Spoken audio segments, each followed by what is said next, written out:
Nestled in the Virginia countryside near the North Carolina state line sits Martinsville Speedway, the paperclip, the oldest track on the NASCAR circuit.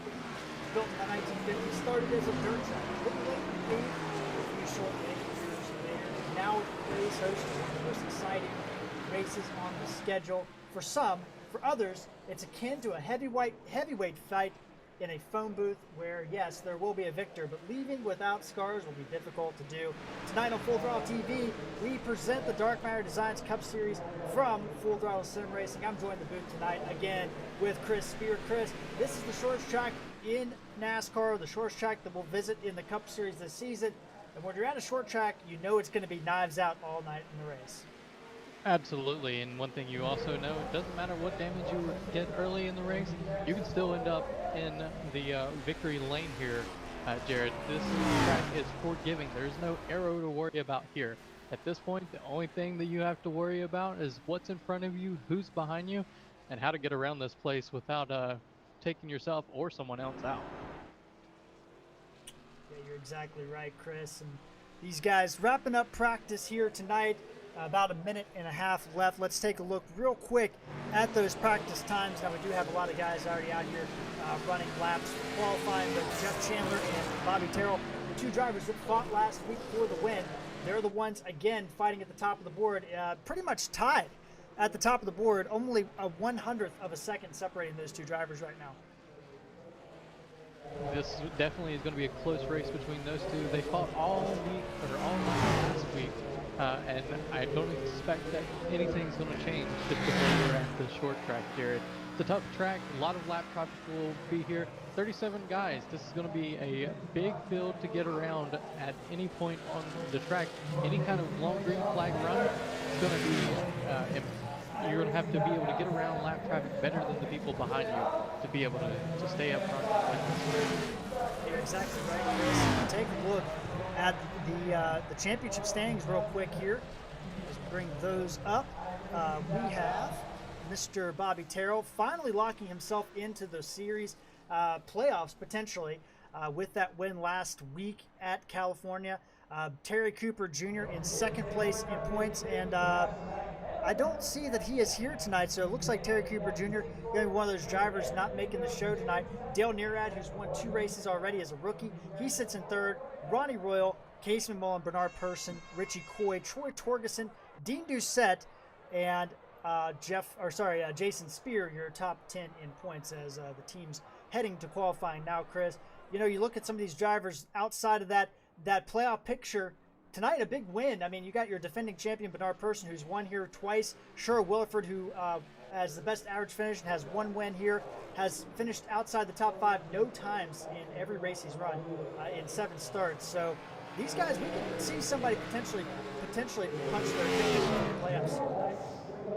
Absolutely. You know that a lot of guys are going to be looking to do that. Our past champion, Bernard Persson, is definitely wanting to do that. He's got, I believe, 2 wins here in this series. It would be remiss to think that he can't do it here again tonight. He was, I believe, in practice course here tonight. So he's got a fast car. It's just going to be about patience to see if he can get up there. Had a bit of bad luck going into the start of this season, and definitely looking to capitalize here tonight. You see some times getting up there right now as our first officer. You see him on the left.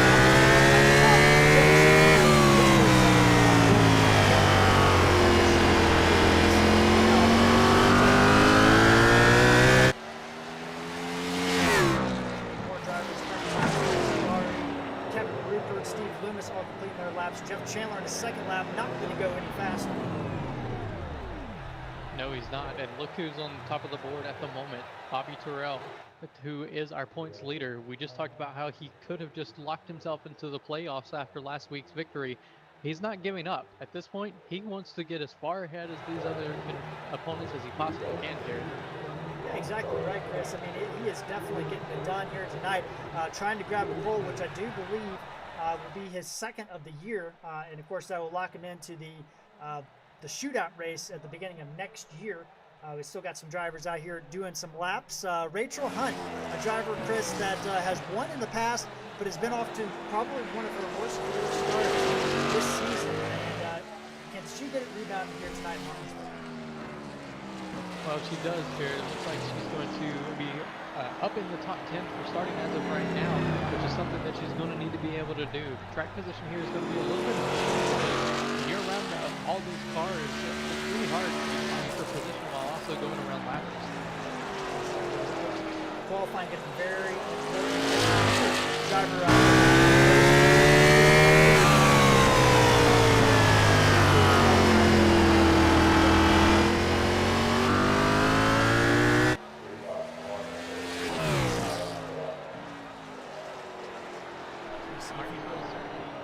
a fast track, Jared, but it is a technical track.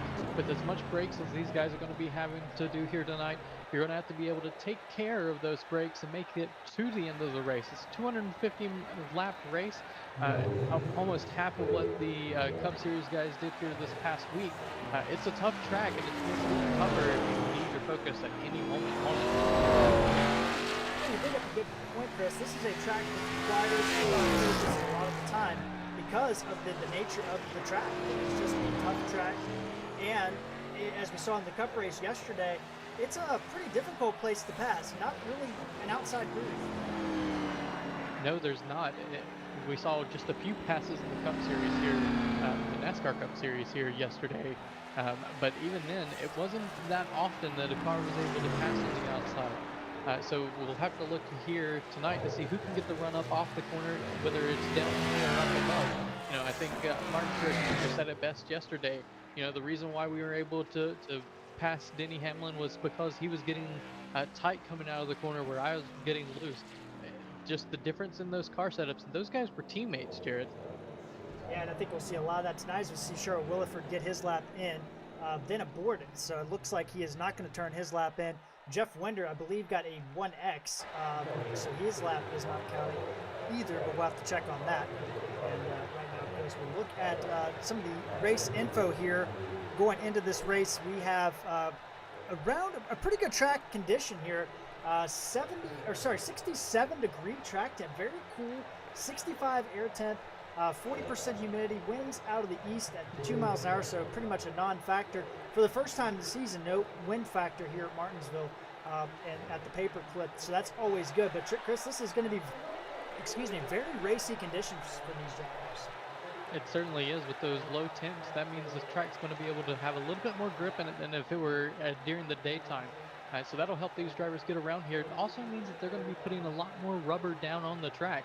That will help whatever lanes here become faster as we go along, but it'll also make it more slick. As they say, loose is fast, but too loose is going to end up in the wall. Exactly right. As we're about to wrap up qualifying here, and we take a look at the race analysis here. Chris kind of briefly talked about it. This track doing 250 laps. That's about 166 miles, technically, as this is a half-mile track. 3 degrees of bankings in the turns, and it was opened in 1950 as a dirt track, paved in 1959. It is the oldest track on the NASCAR schedule. And as we said before, Chris, every driver that starts here tonight, that showed up tonight, is going to make the race. So that's going to give us 37 drivers taking the field, and we're about ready to get this thing lined up and get going for the race. So let's get into that starting grid here as soon as we are able to. We're getting there as it starting off at the back of the field for some reason there, but we've got it under control now. So up on the top of the front row is Bobby Terrell, last week's winner, and alongside him, last week's heartbreak driver, Jeff Chandler, who ran out of fuel with 2 laps to go. Row number 2 is Richie Coy and Brian Helm, 2 short track extraordinaire drivers that we know are going to be factors in this race. Row number 3, we got Dean Doucette and Jared Daniels. Row 4, we got Gary Griffith and John Held. Good qualifying for John Held in the 10 car. Rachel Hunt and Chad Lang round out your top 10 race. Kevin Rupert will start at left. 12th will be Kenny Schultz. If we go to your 13th will be Tracy Powers. 14th will be Ralph Nolan Jr. 15th will be Jason Speer. 16th will be last year's winning champion, Lamar Person. 17th, Randy McKinney. 18th will be Lane Allen. 19th, Dale Murad. And 20th will be John Mayhew. Row number 11, 21st and 22nd, Troy Torgerson and Steve Freeman. Row 12, Bill Gott and Casey Bowman. Row 13, we got Will Benedict and Ryan Hill. Row 14, we got Rob Shoemaker and Wayne Johnson. 15, me and Gustavo Chris, and we'll look back to the rest of this week. Well, I'm reminded of 32nd will be Thomas Slayer. 30th will be Kevin Sargent. 34th, 35th will be Tim Gillis. 36 will finally be Jeff Moser. So there you go. 37th is Sherwood Williford. He will round out the grid here tonight at 250 laps. And this is the cruising of the race. Pace car is off. We're about ready to get this race underway here at the virtual Martinsville Speedway. Bobby Terrell and Jeff Champlin will lead the round. And the grid flag is out. We're underway here at Martinsville. Good start. Spin to the early one. Definitely had a little bit of a spin there. He was waiting for Bobby Terrell to lead in that 5 car. And when he finally was able to go himself, they just spun right here to start. And he was second here, right around the 19th car. Battling out behind him. Dean Doucette back there a little bit. Got a little bit of bump coming out the turn, but he gets it going as Bobby Terrell will lead the first lap. And Chris, these guys doing a great job right now as they come up into the back straightaway. Certainly one of the most difficult parts about this racetrack is going to be restarts. And in this case, these guys are going to do a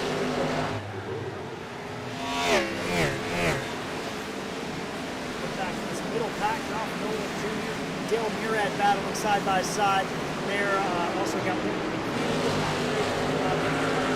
guys are really sorting themselves out. Got a single foul already in this race.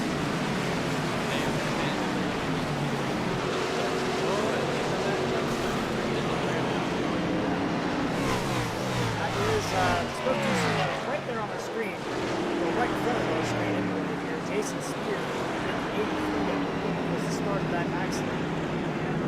And caution, 4 laps into the race. Let's take a look and see what happened. It looks like the actually it started with the 14, and you'll see it down there at the bottom of your screen. The 14 just gets into the back of the 8. The 8 holds onto the machine. And I think this is going to actually check up some drivers here behind them. Let's take a look here. And I think that's where it all happens at. Yep, Troy Torgerson gets hit, and Gil Gauck gets into the back of him.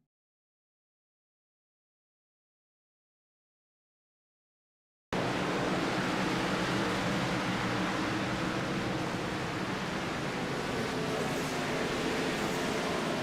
little bit of patience there, but it seems at this point we were wrong, Jared.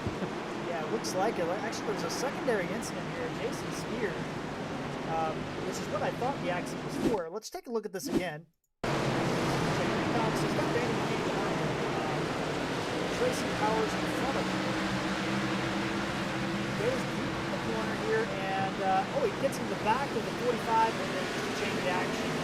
As Murad, the 03, gets in the back of the 6. Tony Solari, little contact with the front of the 83, and the 83 will have to wait and drop all the way to the back of the field. But Chris, this is Martinsville. That's not going to hurt that 83 car too much. Not too much, that's for sure. The only thing that you have to worry about at this point is whether or not you're going to overheat. But it's only 7 laps into this 250-lap race. At this point, you can assume there's going to be some tight racing with legal cautions. You'll be able to spend some time in the pits repairing that damage. Some more drivers got a little bit of damage. Brian Bliss got a little bit of damage there. Andrew Daniel Buchanan, Jeff Winter, Tony Solari, and just a little bit of damage. I don't think it was very much on Andy's driver, but enough to where they decided to come to the road. Probably get some tires. Now they do have 4 sets of tires in the pits, so that's something we'll have to keep an eye on as this race goes on. If you do have a lot of cautions. Yeah, the best thing about this track is that even though you have those tires in the pits, you don't necessarily need them here. All of them do that, but you don't have to worry about it. Flex tires, you will still look at these cars now. Now that there's been a couple updates, you can actually fill your tire here if it is flat spotted. You can even fill now if it goes flat. There's actually a update for that as well as we're getting ready to go green. Pulls off Terrell, Chandler, Floyd, Griffith, Home, Hunt. Mark with the 5 in his hand, he's going to trap the green here at Martinsville, and a great start by Jeff Chandler on the outside. This time, he might go to green going into turn 1. Well, so we got the jump in this one, but power out of the side by side going into 3. 87 with a jump, and we're back under yellow again. That is Brian Bliss involved in that one. This is not good. Let's take a look and see what happened here to these guys back in the back of the pack.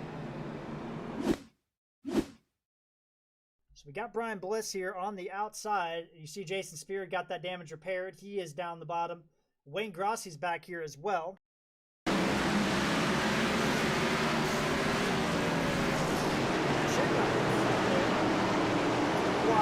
Looks like Andrew Kulicki and the 09 of Kevin Sargent. Sorry, go ahead, Chris. I was actually going to help you out there. It looks like Kevin Sargent got a little bit of help coming out of the corner there.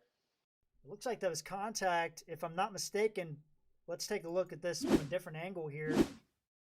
Oh, well, that'll explain it. They decided they wanted to try to take it 3 wide here at Martinsville.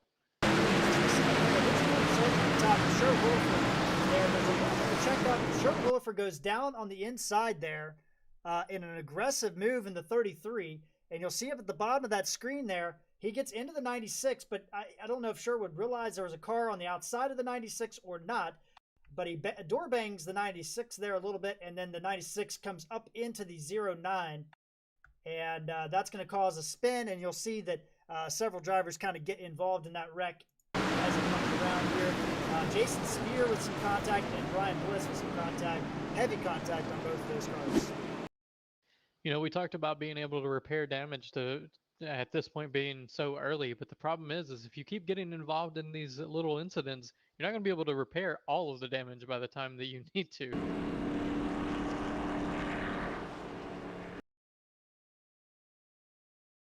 Exactly right here. Had a little bit of a hiccup there on the screen, but I'm trying to get this thing going. The good news is that this track is short, so that means those caution laps aren't that long. That's a plus for these guys up here in the front. Bit of a negative for the guys in the back that need them to be as long as possible. We're about to come to the green flag here. They're going into 3. The pace car goes off. 31 and 5 side by side. This time Chandler is going to be able to start them off. Let's see what happens here.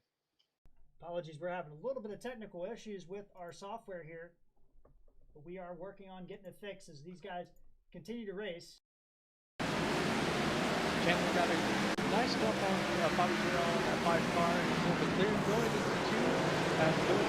Down the back stretch, they are single file 1, 2, 3, 4, and 5. And they are actually using the lens to single file throughout the track. And it's actually a little hot at the moment here. Still trying to work on some sort of problem with SDK here, not accepting going back to live, so just give us 1 second here as we may have to do some restarting, but we will keep the action going on radio style here. We certainly will. Jeff Chandler has now taken about a 0.3 of a second lead over Bobby Terrell, and he has got about another 0.2 of a second on Richie Coy. Dean Doucette about 0.4 behind him, as the top 3 seem to be pulling away here at the moment.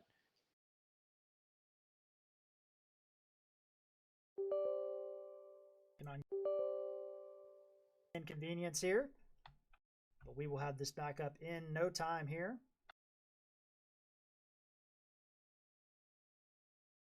We certainly will, and at this point it looks like almost the entire field has now gotten a single file here, Jared.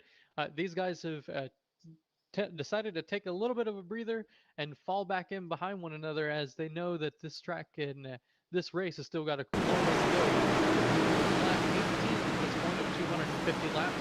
Jeff Chandler still your leader over Bobby Terrell by about 0.6 of a second. And same deal, Terrell in the 5 car is leading Richie Coy by 0.5. And we come out right here again.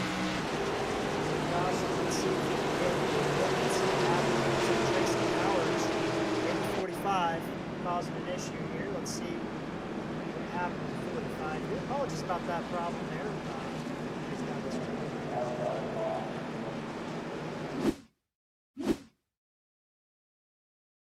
So Tracy Powers here. Looks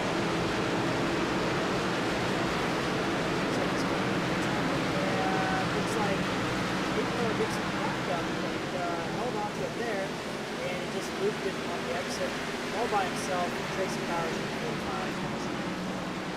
We talked about focus was going to be an issue here, and that's exactly what you saw there out of the 45 machine. As the 8 got into him in the middle of the corner there, that took his focus away from his exit, and so as he got into the run, got it a little bit harder than he normally would. He was already carrying a little bit more speed than typical, and that's what sent him around coming out of the corner, Jared. Okay, exactly right here. So 21 laps in, and already 3 cautions. So these guys not getting the best start out here, but I'm sure that they will get it going here and start to move these things forward a little bit. But right now, Chris, you know, with these caution laps, it does kind of bring in the question of what we're going to have happen with the fuel mileage. It certainly will. These guys are, and I don't know if you caught it there, Jared, a lot of your top runners there pretended like they were going to come down pit road. At 22 laps in, I don't necessarily think that's a smart move. These guys run with 100% fuel here, so they should be able to make it to almost lap 100, I would believe.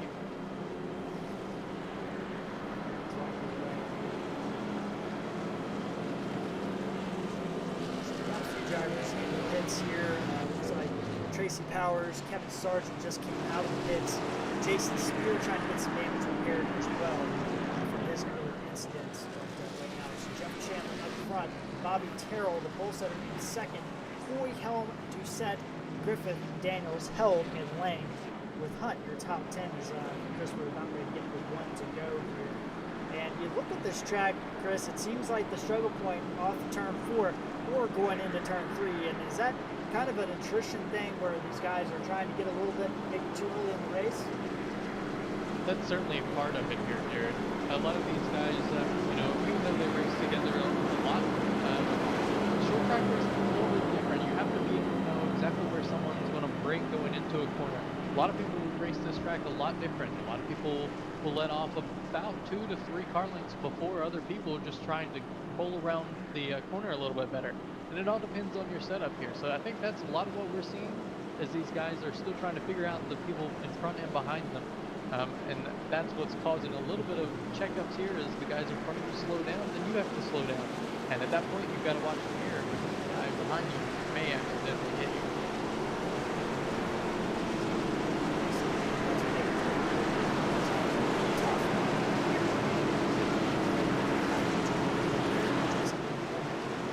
Chandler and Bobby Terrell leading them down here to start lap number 20. This car is on pit road.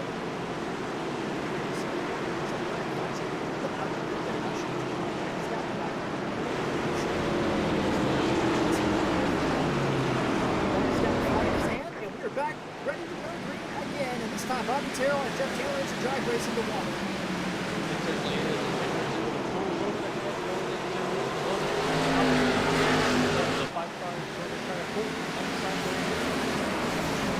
Side by side with Bobby Terrell, a little bit slide up there. Terrell trying to get the power down the outside. And Terrell's going to drag race around him. He's going to lead this lap regardless.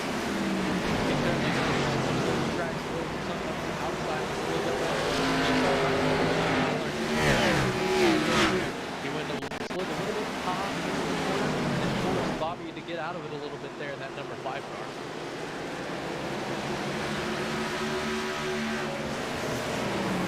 Exactly right, Chris. You see there, Jeff Chandler taking over the lead here at Martinsville. Now Bobby Terrell in second place, followed by Richard Ford in 19 and third. 10% for Jared Gators in fifth. Ryan Helms dropped 2 spots. He's starting the outside line, putting it down. He's dropped 2 spots down to 6th. Lane, Griffith, Helms, Silver.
contact from, oh my goodness, and Jason Speer and Brian Bliss involved again in the wreck. And tough break for those two guys. Speer gets some damage again. And did you say Bobby Terrell got some damage right now?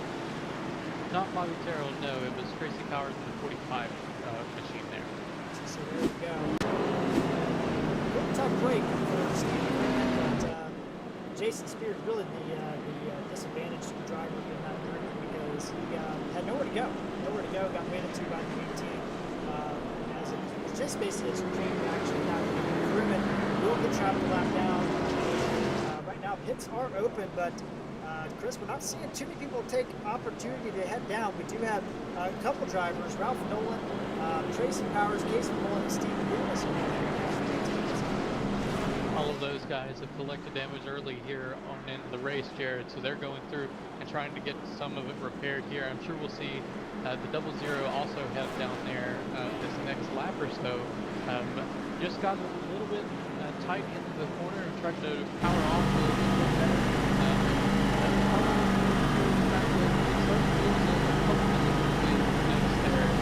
At that point, you're starting to figure out how to get faster to get around this place and your confidence here.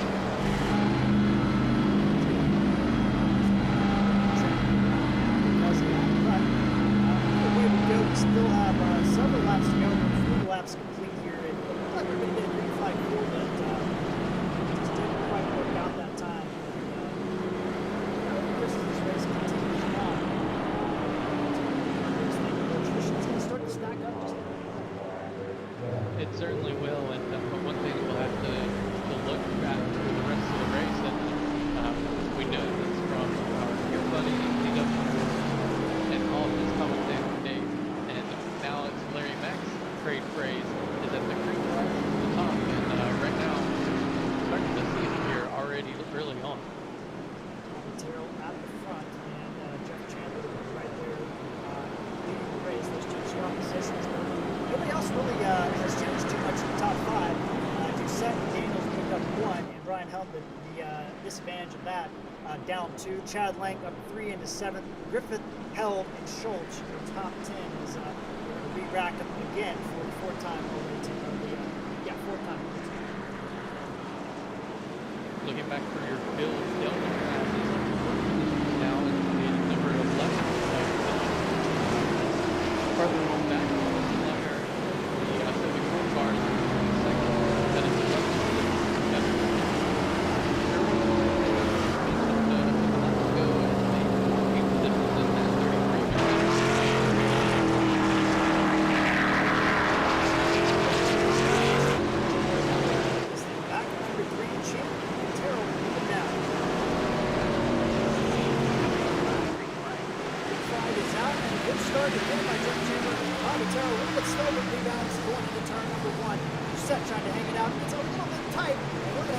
Back here, Doucette gets let in by Brian Helm.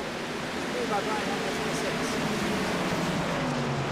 It certainly was, and it took a little bit to get them back up because they actually searched the wall trying to get it together. Doucette's going to lose a few spots, so he'll still get that 29% down. It's a battle for the mid pack here, 6th position, 7th position. Now we're going to get it Griffin to the 12th.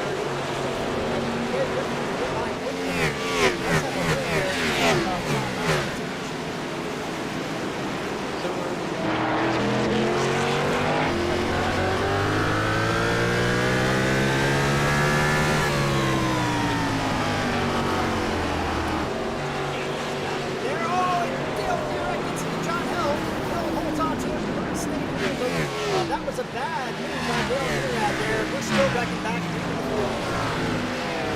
Actually, got it all gathered up, but it's got really bad move.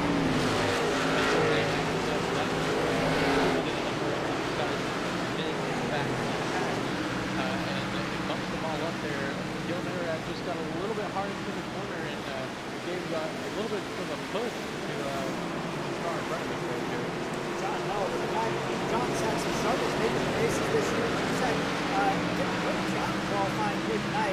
Dale Murad a little bit, maybe a pace already in this race, but I won't judge him too hard. I mean, I understand it's a tough place to race at. John held on to that thing. Maybe get that car going, but look at the gap now. It was up to what was it, 10-second, a 5-second gap between 10 and 11 for that accident. While that would be great for some guys, they'll be able to pull back up for here in the lines, but it's definitely a good advantage while not overriding the car and heading back up. Right now, Jeff Chandler leading Bobby Terrell and Richie Coy. Those three have kind of stepped out from the rest of the field.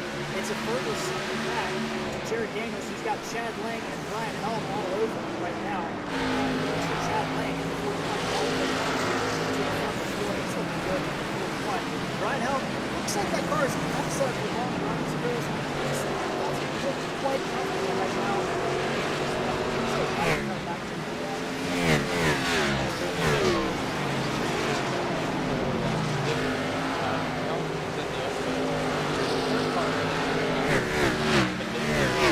Everything they can for that position, and it seems like we got a battle of just going on. We got the top.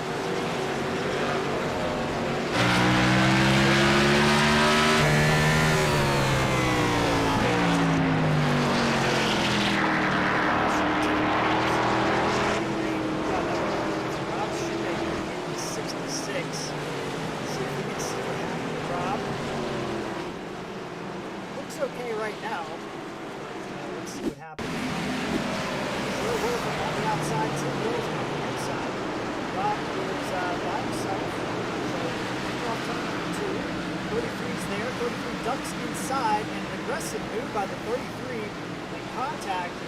And that's a questionable caution, but it's been a good one out here.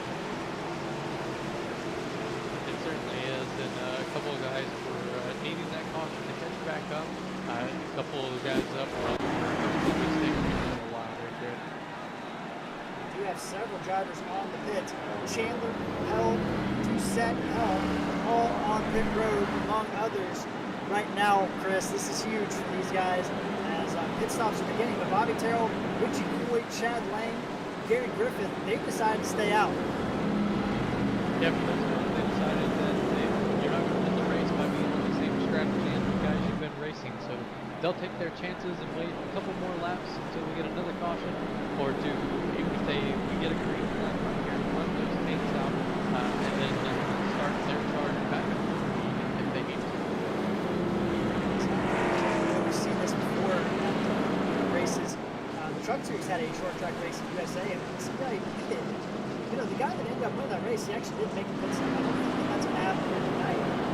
But I do think that it is one of those situations where these guys that stay out are going to be in a little bit better position because they're not going to have to try to fight their way back.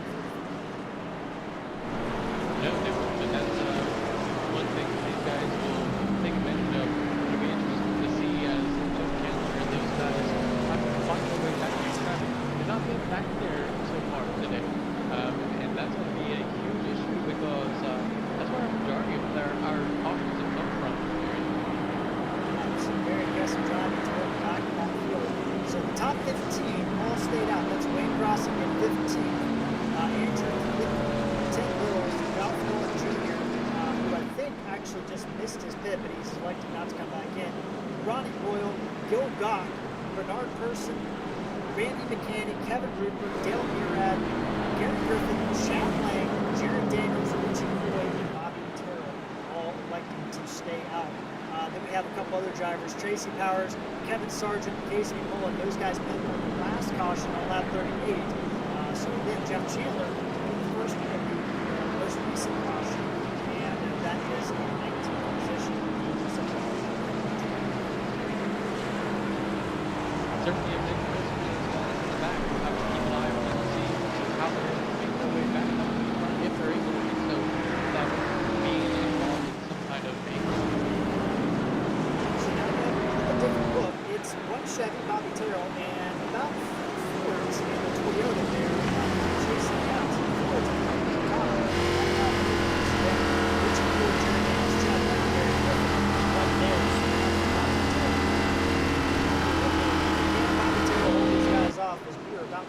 back to green. All right, man. Lights back on the pace car. Here in We're a not couple going green, seconds. and we are not going green. Gonna leave the start by a lap. Just these guys do it. Did not work on the laps. Not work short tracks a lot.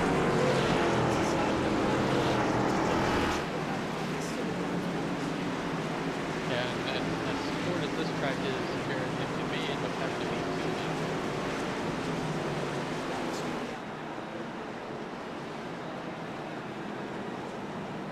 Pace car does not come up.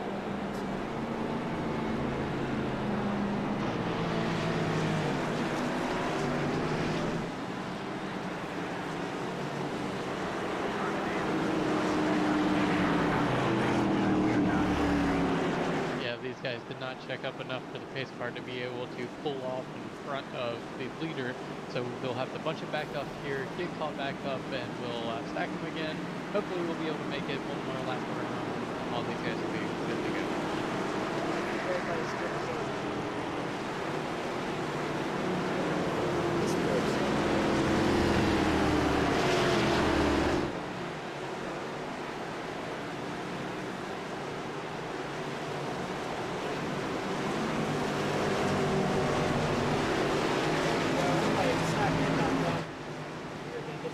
Back to green here on lap number 60. Terrell, Ford, Daniels, and Lane, the top of green flag. Green flag's back out here. And as these tires started to wear between 19 and they were able to gather it up, but these definitely You see him come off the tires. Terrell is going to check in with Jared Daniels underneath the 19. Ford Schleicher on the back on the outside. It looks like he's getting jump on board.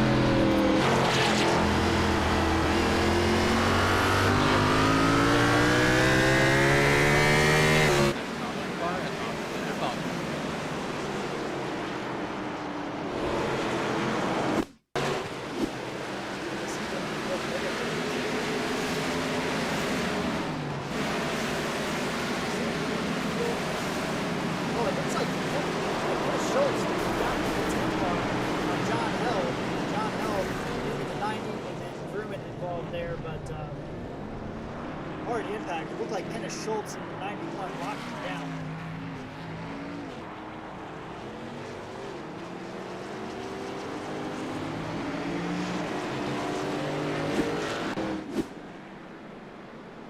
So now we're starting our 6th caution, not our 4th caution here, as we had to do a little reset here. So 2 cautions on. So everybody take the lead up to the road.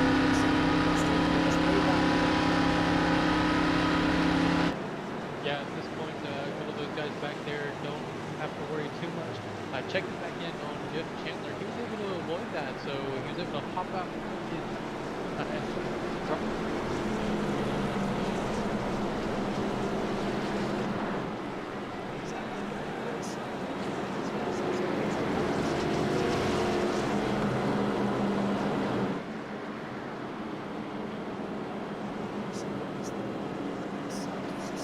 Laps in, Chris. We're not even at halfway yet. These guys, they seem like there's not going to be laps to go. That's certainly true, but looking back to the field, it looks like we actually only have 2 cars that are not 3 cars that are not only lap, which is bizarre here so far.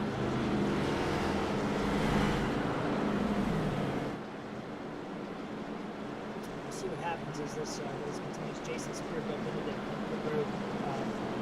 Speer trying to get some damage in there from that first couple incidents he had.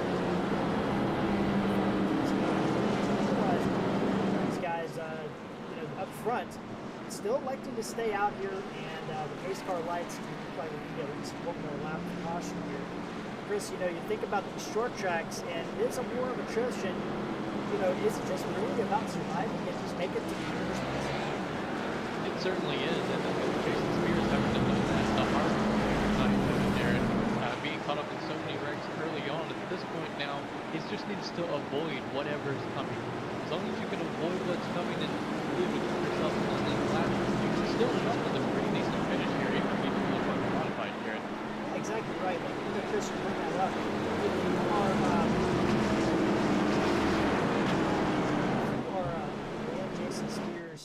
position or predicament. How do you kind of readjust yourself, knowing you didn't cause the incidents and you just kind of got caught up? Well, at this point, you know that you don't need to be fast. At this point, you need to conserve what you do have left because clearly the guys that are out there tonight aren't being very conservative. They were trying to get their way up front as quickly as possible, and sometimes that's at the expense of some innocent bystanders like Jason was in a couple of his wrecks. All right, we're about ready to go back to green here. Terrell, Coy, Daniels, Lang, Nearad, and Griffith, your top 6. Green, green, green. Green flags back out here at Martinsville, and a good start by the 19 on the outside. Terrell spun the tires, and Coy is going to try to clear him going into 1. It looks like he might just get it. Terrell sticks his nose back underneath of him. He certainly does. 19 wasn't able to get off the corner near as well as that 5 car, as he'll try to dive deep into the corner here and be able to power off, but the 5 car is able to get through much cleaner than him, and he's going to lead that lap. Coy trying to stick on the outside, just dives it in a little bit better in turn 1. Can't seem to get it going just through the middle there. He's going to have to relinquish it, otherwise Jared Daniels is going to be there. So he's going to go in, guard the 2nd position here as we look further back. Those Fords all tucking in line, but we got a little bit of a gaggle back here. Tim Bill's involved in that, Wayne Grossi, and some modifieds, if you will, up in front of him. Definitely a lot of hard racing going back here. The 77 is underneath the 95 car, Ralph Nolan Jr., and side by side as they're just trying to keep Nolan in that 95 car on the outside. Oh, as we got 3 wide behind him. 3 wide behind him, and they step out of that one. They weren't going to have anything to do with that. That was Jeff Chandler there. Casey Mullen and Dean Doucette, I believe. So many darker cars, so it's a little bit hard to tell. Rupert spins it. We're going to stay screened. Oh, no. All Jeff right, Chandler. Caution is out. Caution is out. Well, we talked about it a little bit, and there it is. Being in the back of the pack may not be such a good thing, as it turns out it was not for Jeff Chandler there. And Jeff Chandler, we'll have to take a look and see what happened. Couldn't tell if he got help, but there was a wreck in front of him, and I wonder if he kind of checked up just a little bit there and may have gotten some help. Let's take a look at that replay. So there we go. So here he is. He's on the outside, Dean Doucette. And up ahead, toward your top of your screen, you're going to see the 1 car spin off to the bottom. That's Kevin Rupert. And he checks up and just, I don't think he saw the 29 of Dean Doucette there. Comes back across. Troy Torgerson involved. The 51 involved. Brian Helm with some significant damage also as he came spinning back up the track. Tough break for Jeff Chandler and several of our race leaders in this race involved in that accident. And we'll try to get a better view of that, but it looks like Dean Doucette was on the inside of him, and Chandler, I just don't think he knew he was there. Certainly, I don't think he knew he was there. It wasn't a purpose move there by Dean Doucette. I mean, these two were working their way back up through the field, Jared, as they pitted together. So it was incidental contact. The car that of Kevin Rupert in front of them just caused a big checkup there, and that can happen here. Yeah, and on board Dean Doucette there through that, and there was nothing the 29 could do. I think Jeff Chandler thought he was clear, did a swipe, and ended up that he wasn't clear. So tough break for the 31, and that's what happens at these short tracks. You get marred back in traffic, and all of a sudden your race kind of changes up, and you kind of get in a bad spot. You certainly do, and at this point now, we'll have to follow through and see what happens to Jeff Chandler, as he's now got a deeper hole that he's got to be able to get himself out of here tonight, Jared.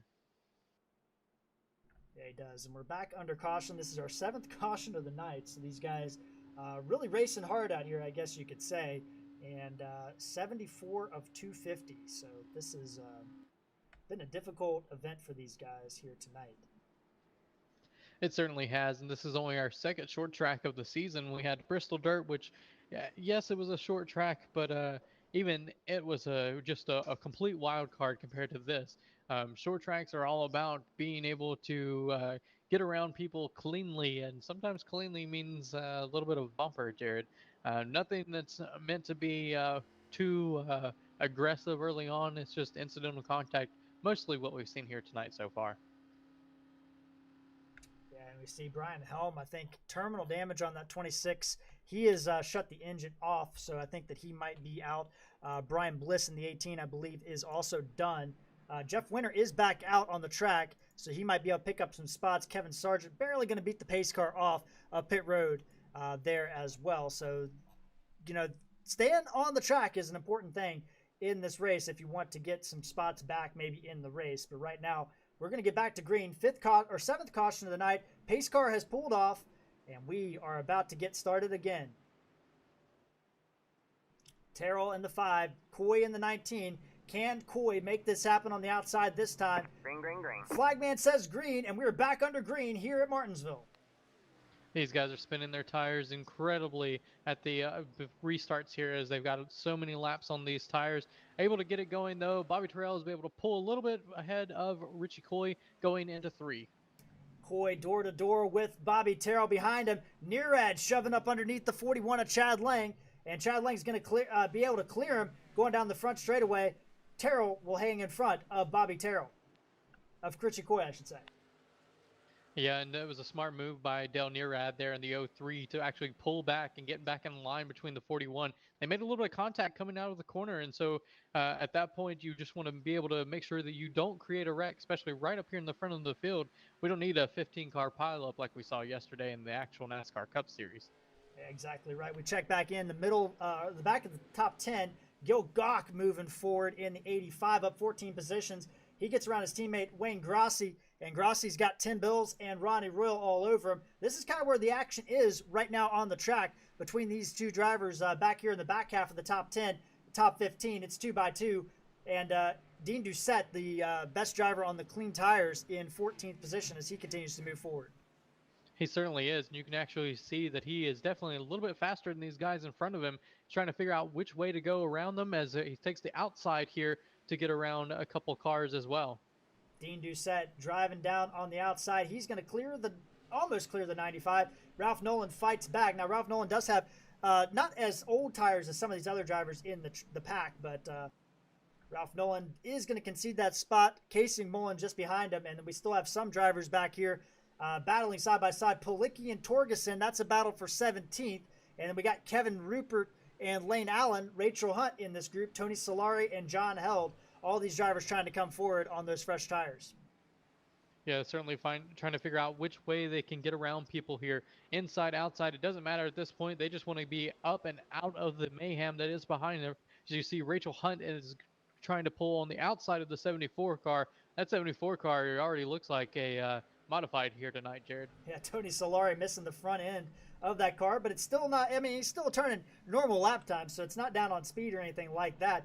But Tony definitely is missing a little bit of the body work. We got somebody spinning on the front stretch. It's Ronnie Royal, and he's not getting it going. But no accident. I think he stalled it, but thankfully nobody hits him. And Ronnie Royal in the 24 gets it going again. He certainly does, and what a definite break for him to be able to keep it going in the right direction and not losing every single position on the track. But he's now got a huge hole to make up if he's going to be in contention tonight, Jared. Yeah, Ronnie Royal dropping all the way back to 27th after making his way into the top 10. We check back in front, and Bobby Terrell has stepped away from Richie Coy. It's up to a second, a little over a second now over Richie Coy. Jared Daniels trying to hound the 19, but there is a little bit of a gap between those two drivers back to Chad Lang, who has pulled just a little bit on Dale Nearad in the top 5 right now. At this point, we're seeing probably one of the longest green flag runs that we've had here tonight. These guys are already on those older tires, so the best thing that can happen for the number 5 car is guys behind him to start battling hard. As you can see, he's now only about a car length, or not a car length, sorry, a straightaway behind the lap cars, or not even lap cars at this point, just the rest of the cars on the track. Ooh, a little contact as Jeff Winter and Steven Vrooman got together. They're going to hold it together, but Steve, that was right in front of the leaders. Vrooman able to keep it going, but Jeff Winter just got a little bit deep in the corner and shoved the 00 out of the way a little bit. And Vrooman now is mangled in the top group of this group of lead pack, and Vrooman going to go to the outside now. Could have been bad. It certainly could have been bad, and the reason for that is we know the leader is right behind them, and so they're doing everything they can to be able to pull away. They don't want to be lapped, not here this early. Yeah, And Winter 2 laps down, Vrooman now 1 lap down, so he was the last car on the lap, and we got a caution out. It's Tracy Powers. We see him slide. It might have been just a single car accident. So Powers on the outside of Lane Allen. And Lane Allen going to stick it down in there. And, oh, he hits the curbing. The 14 does. And that's going to spin the 45 out. Donnie Staubitz gets into him. But I think that's going to be all well and good as these guys are able to get this thing going again. Tracy Powers in that 45 machine has just not had a good night. He's been very unlucky. I believe that's about the third, fourth time he's been involved in an incident here tonight. Carr still doesn't look too damaged, so who knows? He's probably still got at least 3 or 4 more contacts before he starts looking like a modified, Jared. Yeah, exactly right. And we got some takers on pit road. A lot of drivers actually coming down pit road, including our leader, Bobby Terrell, and that number 5 car is elected to come in as well. See Gary Griffith there in the number 12 machine. And we look out here. It looks like Tim Bills is the one driver that's going to stay out here. And we see the panoramic view of Martinsville here. Bobby Terrell down here on the bottom right hand of your screen there. He's got the lead box. He's down the way. Coy down the way as the leaders are coming by the back straightaway right now.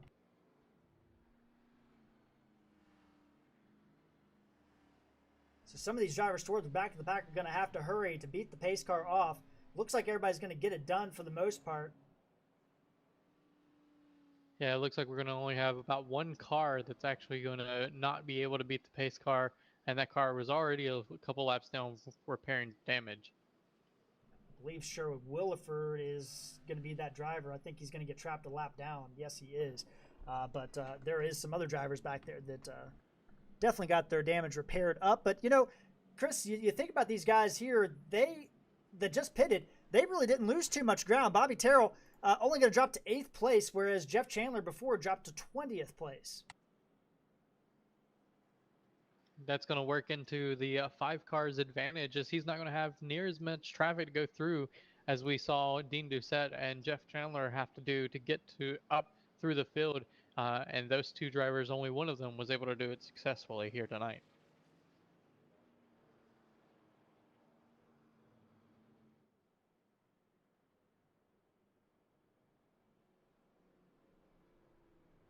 See here, Tim Bill is going to lead this thing now. Tim has done very well in the truck series on short tracks and regular tracks for that matter. Was a truck series champion. Has had a rough go of it to start his cup career out. He ran part-time last year. Has kind of made more of an endeavor for full-time this year, and has gotten swept up in a lot of wrecks. We saw him doing very good at Phoenix earlier this year. Got swept up in a wreck and finished back in the 20s. But Tim Bills, you get him out front, he could be a guy to watch here and see what he can do in this cup car in the number 77 here. It's certainly, and you can take a look at his car. It's a little bit more beat up than those around him, though. Dean Doucette on the outside of him there. A little bit cleaner car, but that's just because of a little bit of fortune for Dean Doucette, as he's been up front most of this race. Not been the case for that 77 car. He's up 34 positions on his starting position, so he's had to work his way through, and well, when you work, sometimes you get a little bit dirty there, Jared. Yeah, exactly right. A lot of these guys up toward the front. Tim Bills up 34. Troy Torgerson up 18. Lane Allen up 14. Bill Benedict up 18. These guys all started toward the middle or back of the pack. And pit stops have just kind of cycled around into their favor. And these guys, Bill Benedict and Ford, they pitted on 63 or earlier. So these guys, or haven't pitted. Tim Bills has not pitted.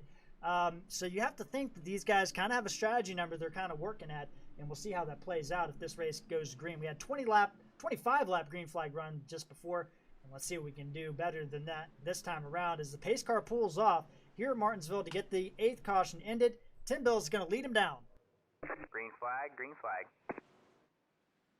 Nice, smooth start for Tim Bills in that 77 machine. Doesn't spin his tires like we saw the 5 and the 19 doing earlier, and is able to successfully be able to pull away from Dean Doucette there, as Dean Doucette is now having to battle with Troy Torgerson in the 98 car as well as on his bumper. Clean through the first 2 turns, and we look forward in the front of the pack. John Held in this company. They are battling, and oh, Bobby Terrell's in the wall. All right, man. Caution is out. Caution is out. And the impact continuing there. Bernard Person involved. Some other drivers also caught up in this accident. We got somebody smoking. I think that's Bobby Terrell. And that was right in the front of the pack, Chris. And you said it before. The last thing you want is a wreck in the front. And we almost had the track clogged if we didn't. We're going to take a look at the replay, though, and see exactly what happened here.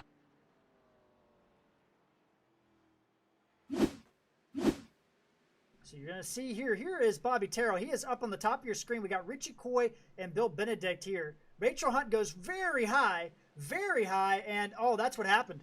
Rachel Hunt didn't break back out of the throttle and just got into Bobby Terrell.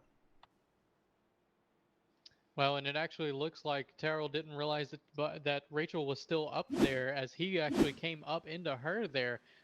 You know, at this point, Rachel has no reason to let up for our number 5 of Bobby Terrell. So that's just a mistake on, I believe, the number 5 car, as he was trying to get so much and wasn't able to do so. Yeah, I mean, that's a very, very good point. I guess the way I look at it is it's early in the race. You slid out of the groove. Maybe you should have given a little bit there. But Bobby Terrell, very aggressive there, and he did pay the price. Bernard Person also tangled up in that wreck. Let's see if we can get on board the 8 car and get a look and see what he saw in this wreck, because he saw a lot. He did, and he wasn't even involved in the first portion of that wreck. So that was something that was not good for him, is there was a wreck after the wreck.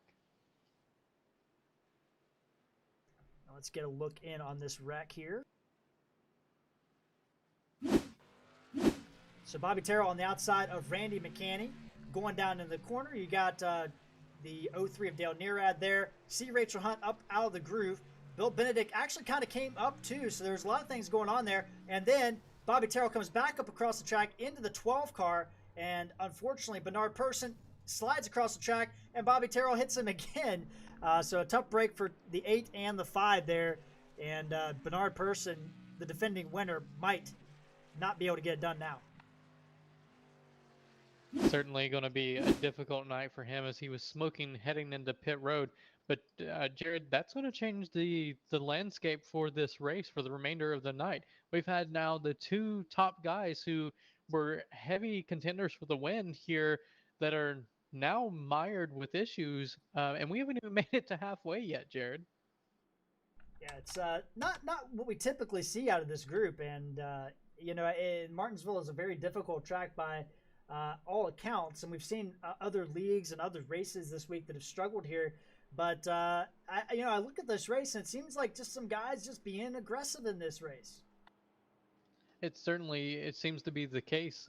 As you said, there a little bit of aggression, but it's going to pave the way for maybe a first-time winner here in our Cup Series tonight. Yeah, that's a very good point.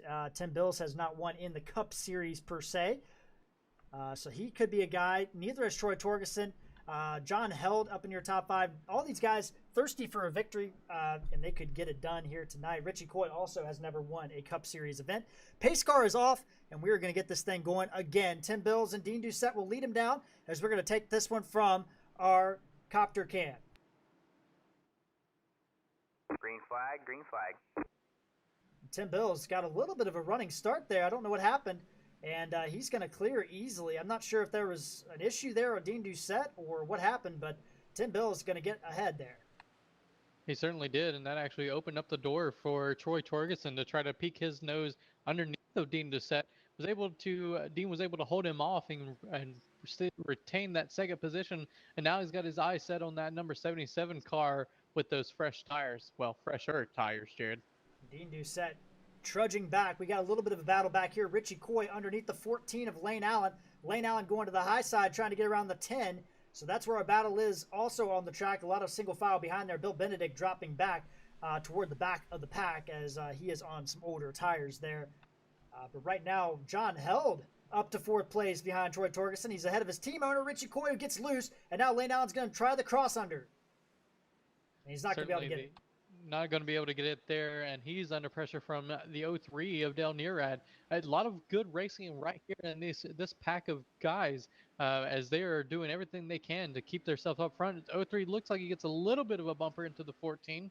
Is able to get underneath here going into 3 and going to put the 14 car of Allen on the outside. No, not at all. Yeah, Nearad couldn't quite get it done, and we see Coy scrape the wall coming off the turn. We got Nearad all over the back of Lane Allen. Chad Lang is in this battle as well. Randy McCanny missing the front clip. Doesn't matter. He's up to 9th place. And Casey Mullen back in the top 10. Up front, Tim Bills on the older tires. Chris, he has pulled away from Dean Doucette up to a second now. That's almost the biggest lead that we've seen here tonight. And Tim Bills has old tires while he's doing it. Clean air is a huge advantage for that number 77 car as he's able to pull away from Dean Doucette in that 29. Yeah, and you talk a little bit about that, Chris. A lot of people wouldn't guess that, but aerodynamics on these Cup cars, even though it's the low horsepower package, and we got Dale Nearad sideways off turn 4, he holds on to it, and he's going to have to regroup it, and he does. But talk a little bit about the aerodynamic dependency on these cars, even at a short track here. Well, even at a short track here, you mentioned that it's a little bit important. It may not make the car go faster, but it certainly impacts the way that a car handles here. And that's one of the biggest things. If you have a car that is still got all of its fenders on it, you're going to be able to have a little bit of more forgiveness in that car as opposed to some of these other guys. But beyond that, right now, he doesn't have to worry about anyone coming from behind and out-braking him into a corner, which would cause him to want to overdrive it. So with this clean track, he's able to run his race and control his destiny. Yeah, and you see the battle right now is for 3rd place. Richie Coy all over the back of the 98 of Troy Torgerson. And John Held has some company back there in 5th place. That's where the line is. We saw Bobby Terrell get past there. I think he's gone 3 laps down now. And Bobby Terrell went from leading this race, and he's going to drop back in the 30s here to 31st position, 32nd position, 11 laps down. So a tough break for the 5 car. And Jeff Chandler 9 laps down in 31st. Well, and the one thing that the 5 has going for him at this point is that he doesn't have Terry Cooper Jr. in this race. So he's not going to lose points to Terry Cooper Jr., just the rest of the field. Exactly right. And Dale Nearad getting around Lane Allen. At the same time, Richie Coy gets around Troy Torgerson. And now John Held looking to try to get on Troy Torgerson. Dale Nearad as well there. And Chris, you know, you had a little attrition here, but now everything seems to have settled down a little bit, and these guys are starting to get the run going here. Tim Bills continuing to increase that lead.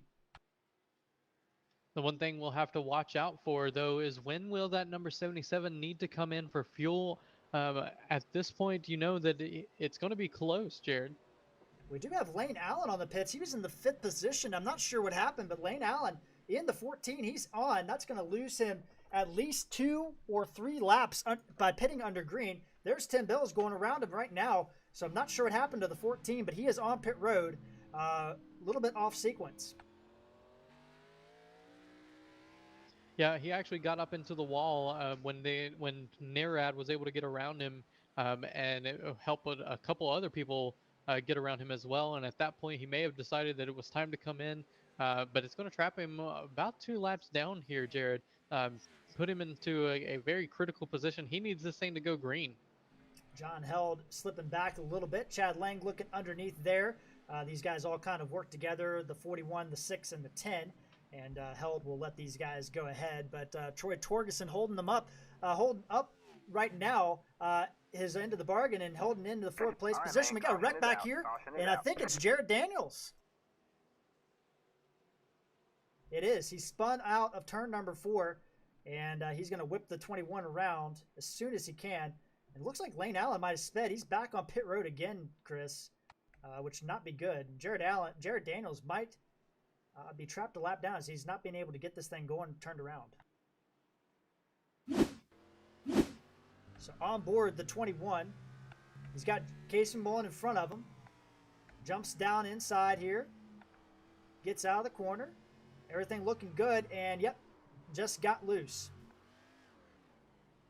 It can happen here in a hurry, and the the issue that he had is because we had this green flag run, all the track was basically covered with cars. There's no, he has to wait until everyone can catch up and there's a gap, and there just wasn't one for him to hop back in at the moment, Jared, and that's what ended up costing him a lap. Yeah, that's a tough break for the 21. Hard impact to the inside wall. And Daniels just nothing he could do at this point. There is a gap that he might have been able to take there. And I probably would have been a little bit more aggressive after the 45 car here and tried to spin it around. But to each his own. I don't like losing laps under caution, that's for sure. Certainly not, but it looks like Tim Bills has elected to come into the pits here, Jared, so he needed those tires. Yeah, he did. And that's going to turn the lead over to Richie Coy. And I think Dean Doucette has also pitted. So, yes, Dean Doucette, Troy Torgerson, Tim Bills, John Held all have pitted. Bill Benedict, Josh Mayu all on pit road. Rachel Hunt, Sherwood Williford all down pit road right now. So Richie Coy going to take over the lead as we are just shy of halfway.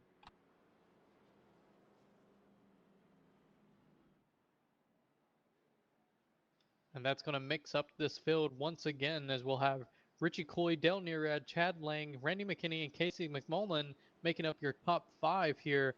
A couple new names up here, Jared. These guys are certainly hoping for some luck to go their way. And look at that number 6 when you get a chance. Randy McKinney, he's had a rough night already, but he's able to be up here in the top 5 because of this strategy. Yeah, Randy McCanny, no front end on that machine. Casey McMullen's got a bend up rear end on that machine. But the first 3 cars, Chris, they look pretty clean. Ling, Nearad, and Coy.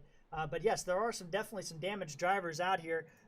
Looking at our top 10, Gil Gok, that 85 looking pretty clean. He's got some rear end damage, not too bad. Ralph Nolan looks pretty clean. Up in 7th place. Bernard Person, we know he's been in a wreck. He's back to 8th place. Chris, Rupert, and Kenneth Schultz round out your top 10 right now. Well, and you talk about it, the number 8 of Bernard Person has been mired by a couple of incidents tonight, but he's still in the top 10.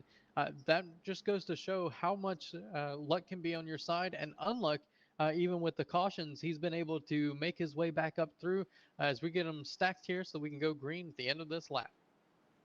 So Richie Coy, he's going to get some bonus points at the very minimum, but now he's got to hold off the youngster Dale Nearad. Can he do that? Dale Nearad's won 2 races this year already, the Bristol Dirt Race, and before that at Las Vegas, I believe.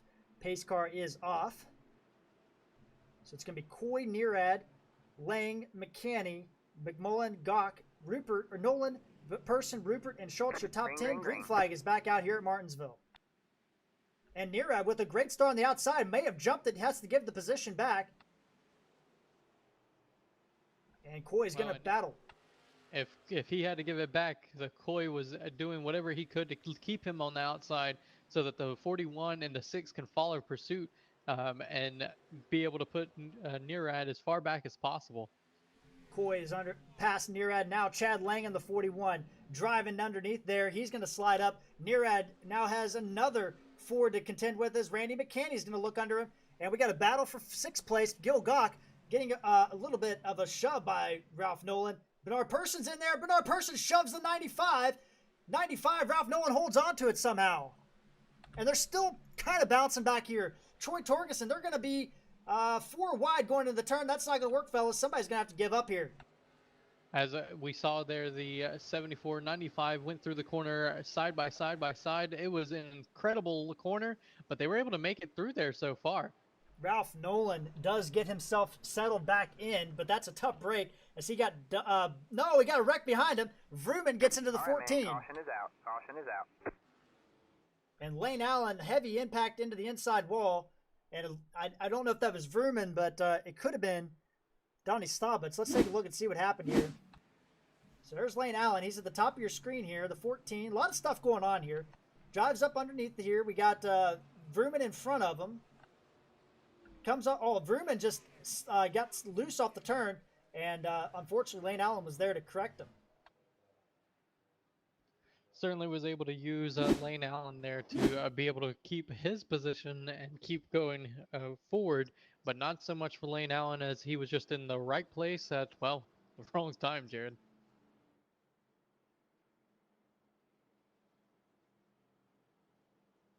That's unfortunate. It seems like turn 4 has been the trouble spot as we see Jason Speer and Ronnie Royal on pit road. Jason Speer persevering. That car has been involved in several incidents, and that car is still ticking.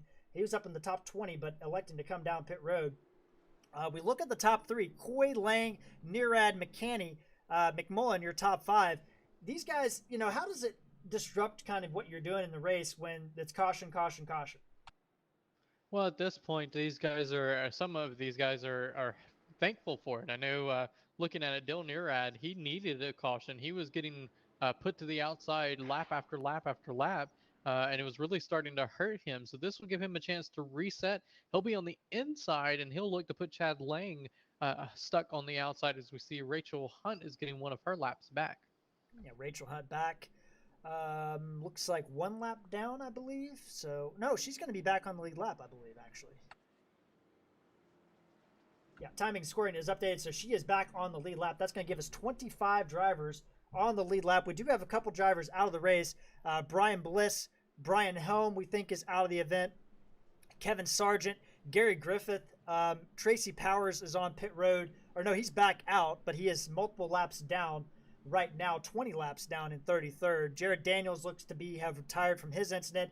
Bobby Terrell in 31st position. Tough break for him. He is 11 laps down. And Chris, you know, when you get involved in an incident and you're like Bobby Terrell or you're like Jeff Chandler, where you're trying to get out here and get some points out of this deal, how do you keep focused on the race at hand? Well, the easiest thing is to keep an eye on everyone around you.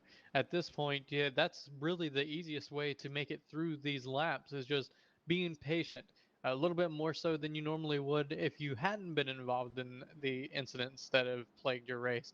And so at this point, you just watch and do whatever it takes to preserve whatever you do have left to make it to the end. I mean, a couple of these cars, Jared, would end up in Dale Jr.'s graveyard. Yeah, that is a very massive understatement as we are about ready to go back to green here.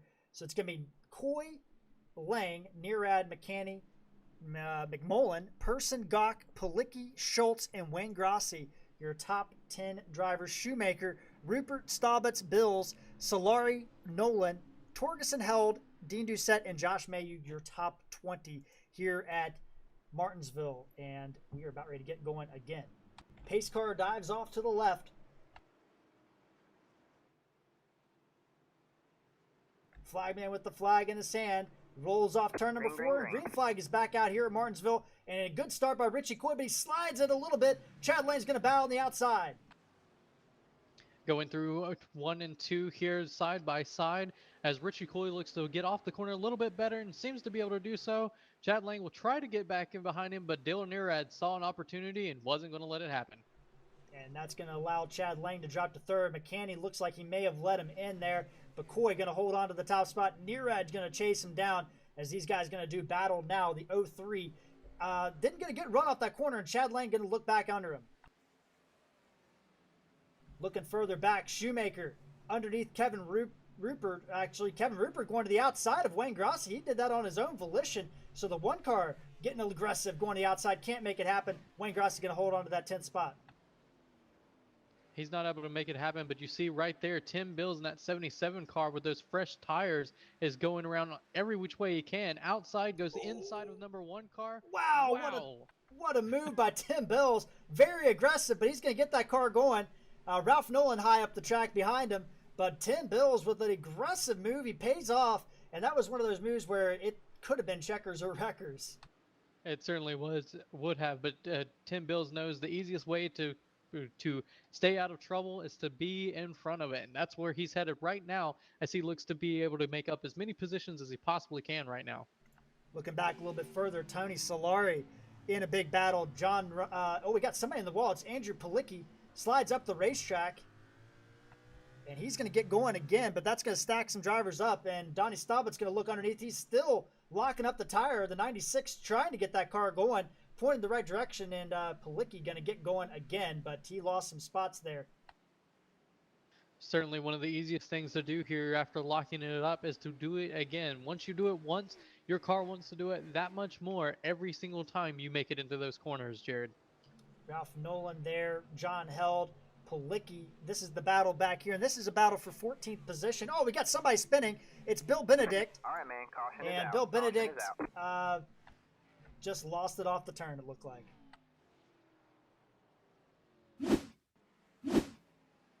Well, we talked about how these fresh tires seem to make things a little bit more loose. I'm not sure if Bill Benedict was on fresh tires, but he certainly tried to get into the throttle a little too soon and lost it all on his own there, Jared. Yeah, I think we would have stayed green maybe, but it was very close. I think a couple drivers were very close there. Bill Benedict, heavy impact to the wall, and we are back under caution. Our 12th one of the night. Well, and if you saw the car that was right in front of him there, it was the number 29 car of Dean Doucette. After his pit stop, that's where he was at. So just a couple cars further back, and he could have been involved in that one, as so many of our past leaders have. So, Chris, got a couple takers on pit road. Looks like Josh Mayhew from 21st has kind of come in to pits, but that's about it, it looks like right now. Bill Benedict even stayed out on the track after his incident. So these guys, Kevin Rupert is in. So we do have some takers, actually, up toward the middle of the pack. Troy Torgeson's decided to come in. That was a pretty big impact for Bill Benedict to decide to stay out there. We'll have to keep an eye on him to see if he's able to maintain speed, because he nailed the inside wall pretty hard here, Jared. Yeah, I was looking there. I guess those guys, our pit entrance, our pit timer is determined if the drivers hit that line. So we had some false positives there, if you will. Those guys did not pit on that lap, so apologies for saying that they did. The only driver that came down officially was Josh Mayhew. Bobby Terrell is now in because he's a lap driver, and Tracy Powers, but Bill Benedict still electing to stay out there with that damage. Of course, from his view, looking on board, he probably doesn't know how much damage he has, but he is missing that entire front clip on the number 90 machine.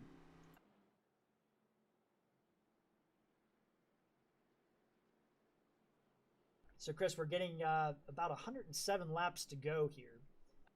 We're on our 12th caution of the night. And,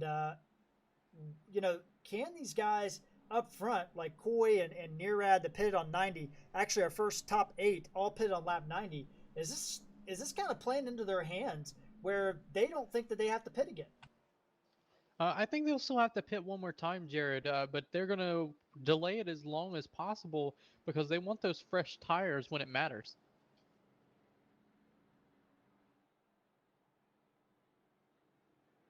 So we'll get this thing re-racked again, but right now it is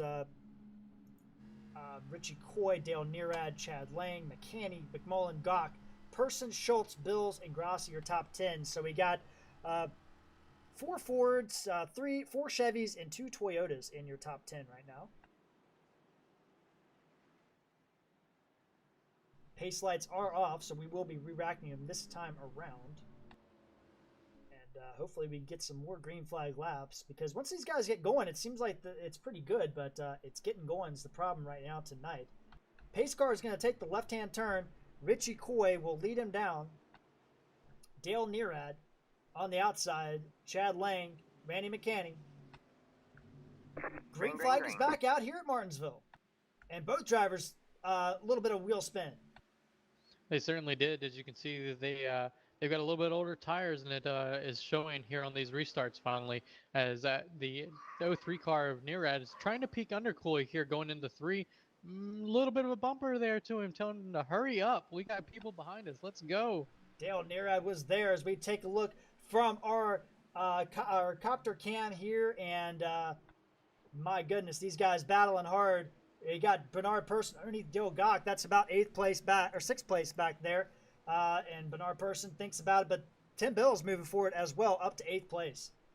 He certainly is. He is coming. He's been able to make it to 8th, and I don't think he's going to stop there. His car looks really, really good right now compared to these guys with the older tires. He's able to drive in a little bit harder and off a little bit harder.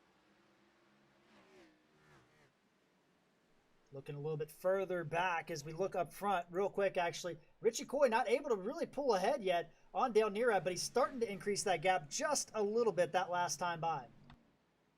All right, man. And we're back under yellow again. It's Ralph Nolan Jr. We might have a big one, actually. And we do. It's clogged on the front straightaway.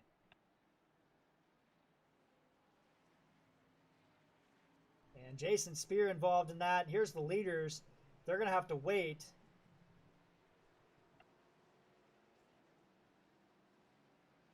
Holy cow, what a big wreck. Let's see what happened here. A huge wreck, and it actually looks like this one wasn't a happenstance for Jason Speer. It looks like he's the one that actually caused this one, Jared. So Jason Speer is on our screen somewhere in here. He gets off the turn, and he comes down into Ralph Nolan, and that's Dean Doucette involved, Ronnie Royal involved, and then the track's blocked. Luckily, everybody else kind of slows down and doesn't get any damage, but that's a tough break. And we'll try to get a better angle of this accident here. And once again, we have another leader who is mired back in the pack that gets caught into trouble as Dean Doucette in that 29 car just was in the wrong place again, like so many others before him. Let's go on board our drone cam here. So Jason Speer up out of the groove, gets it loose. Ralph Nolan, hard impact, and when Ralph Nolan hit that inside wall, he comes back across the track into Dean Doucette, who then comes back across the track into Ronnie Royal. Wayne Grossi just makes it through there, sneaks through, but my goodness, hard impact for several of these drivers. And then we see the track is blocked and they had to wait. Some of these guys were practicing their parallel parking, but I don't want to be the one that has to insure those drivers after that one. No doubt about it. It has been a little bit of a tough race for some of these guys. Do have some takers on pit road. Troy Torgerson, Josh Mayhew, Stephen Loomis all on pit road. Dean Doucette involved in that wreck. He is going to come down pit road as well. Lane Allen, Jeff Chandler, Bobby Terrell all coming down pit road as well to get some damage repaired or just kind of top off on some fuel as they are multiple laps down.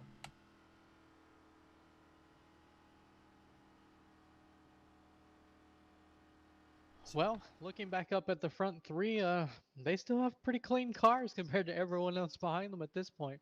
It's all going to be about keeping it that way as we have a little bit less than 100 laps to go here, Jared.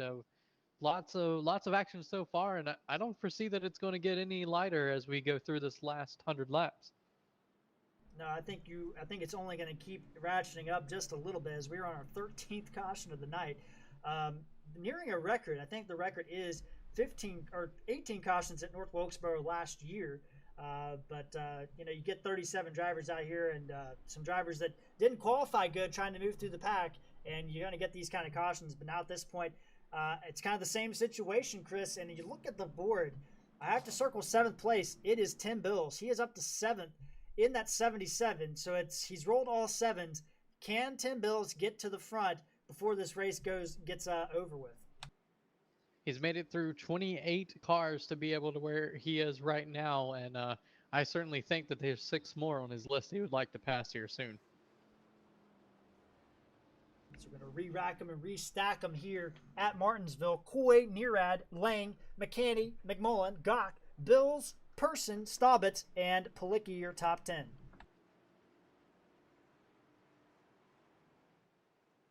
Pace car is off. Flag man, Barney, with the flag in his hand. And we are back under green at Martinsville. And a good start this time by Richie Coy. Chad Lang also a good start. He's trying to close up that hole. Doesn't get a good run into turn number 1, though. Dale Nearad in that 03 car had a good middle corner, but did not get the power off like Richie Coy did, as they're still side by side going into the 3. And Tim Bills is going hard to get these positions while they are within reach. Tim Bills with a big move under Gil Gach. He's up to 6th place. Kind of gets a little bit in there deep. Oh, and Gil Gach nearly got to the bumper. Backs off a little bit. And now he's got his sights set on 5th place. Casey McMullen, Sr. in the 71. Up front, Coy finally clears Nearad. Nearad conceding that position at this point. Lang, McCanny, and McMullen, your top 5.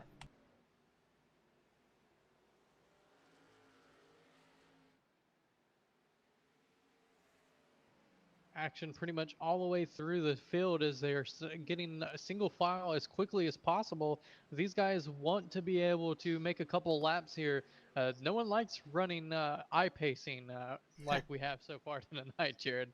Now you're exactly right. And some of these guys getting it going now.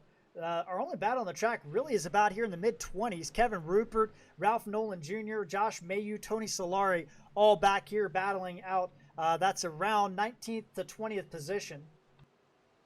Tim Bills in the sixth position has been doing everything he can to break into the top 5, but Casey McMullen in that 71 has been incredibly difficult to pass. Kind of pulling a Ryan Newman on Tim Bills here, Jared. Casey Mullen, I mean, he's doing everything he can, and that's the thing is, if you hit your marks, even if you're slower than the guy behind you, he's basically, you're putting him in a position where you're going to either pass me by the outside. Oh, Tim Bills got loose off the turn. And did we lose connection, Chris? I'm not certain. He seems to be able to gather it back up and is able to maintain his position there. But for a moment there, it looked like he was going to fall back. Now he sets his sights back on the 71 of Casey McMullen as they've single filed back out. But he's lost about a second in that slide. Just keep going with that radio, that call there. We have dropped connection over here on my side. No problem at all. We're going to go back to the leaders. Richie Coy has got only about a 0.3 of a second lead over Dale Nearad in that 03 car. Behind him, you got about 0.5 of a five.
We're almost back in here. It looks like we had just a little bit of an internet hiccup here on the home base side, and we will be back in the server in just a moment here.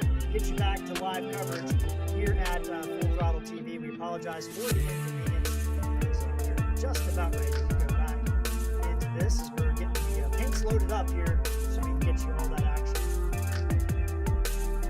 The top 5 here are actually content to ride behind one another for right now, as there's literally been no change in the relative for these drivers as we're going around here. All right, Chris, we are still working on getting the sound back, but we are we got the live pictures back, but we are working on the sound portion now. And we will have that going here in just a moment. But you can see up there, starting to heat up for the lead. It certainly is. And Tim Bills is doing whatever he can as he in the 6th touch. Randy McCanney was able to gather it back up. But the 77 is charging hard and Lang is trying to do everything he can to get up to the 3.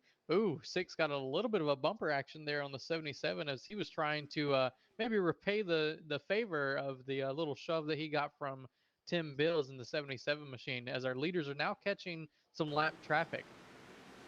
You see him there on the screen there, Richie Coy getting some guys there, and they're going to move out of the way though, Chris, and continue moving forward. This has been the longest green flag we've had of the night, and it goes to show you that's usually what happens. We have some technical difficulties right when we hit a good long green flag run. Well, these guys just didn't want anyone to miss a replay of a caution there, Jared. The 03 got up to Richie Coy's bumper and was able to touch it, but still able to keep it 1-2 for 19 in the 03, as they are definitely heating up for third place, as Tim Bills in the 77 is catching Lang pretty quickly. Still battling up front here.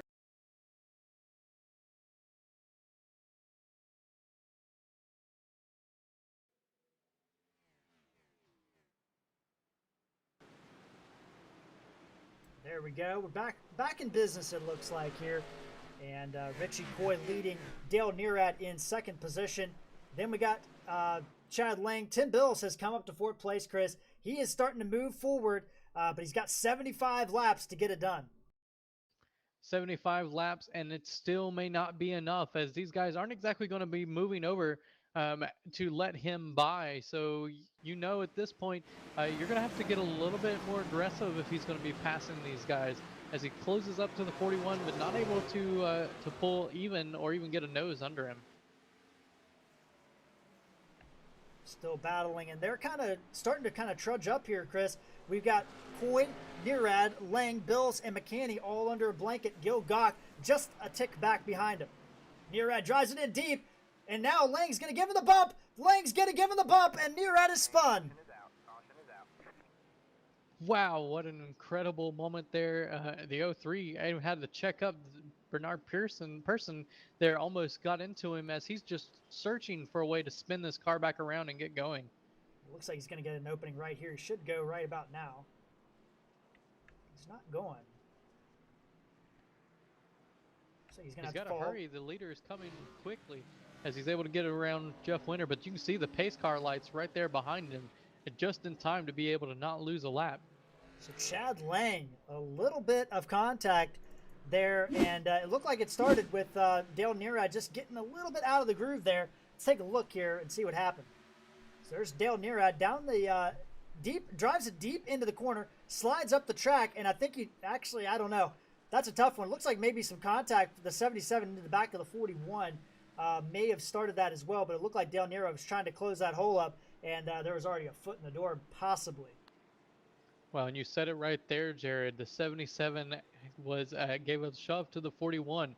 So that's, again, another instance where those drivers that were in the back ended up in trouble. Now, for Tim Bills, he was up in the top 5, but that doesn't mean that that trouble can't find you even in the top 5. Exactly right. And like I said, it looked like a couple different things going on there. It looked like Nearad was trying to close the hole. Chad Lang definitely made some contact there and had some contact given to him, and it all kind of happened all at once there. And when that happens, it's kind of difficult to see 100%, you know, what happens. We're not trying to throw any blame by any means on anything going on there, but we do have some pit stops. Dale Nearad going to take this opportunity to go down pit road along with Stephen Vrooman, Lane Allen, and Jeff Chandler also, and they are multiple laps down, however. They certainly are, and one thing to watch now is that 77 car now has even more damage to that front end after contact with the 41 of Chad Lang. And that, Chris, you know, it is a short track. We did talk about, you know, sometimes how short tracks kind of play out, but is that going to affect him in any sort of way with that aero damage? Well, it certainly can. I don't know that it'll hurt so much as far as aero, but what it will hurt is your ability to be able to use that bumper later on down the race. You've got to be able to have a bumper there, and at this rate, Tim may lose that bumper if he keeps having to run into the back of the cars in front of him to get up there. So we give a little bit of a breakdown here. Richie Coy in the lead. He's led for the last about 65 laps. Chad Lang in second.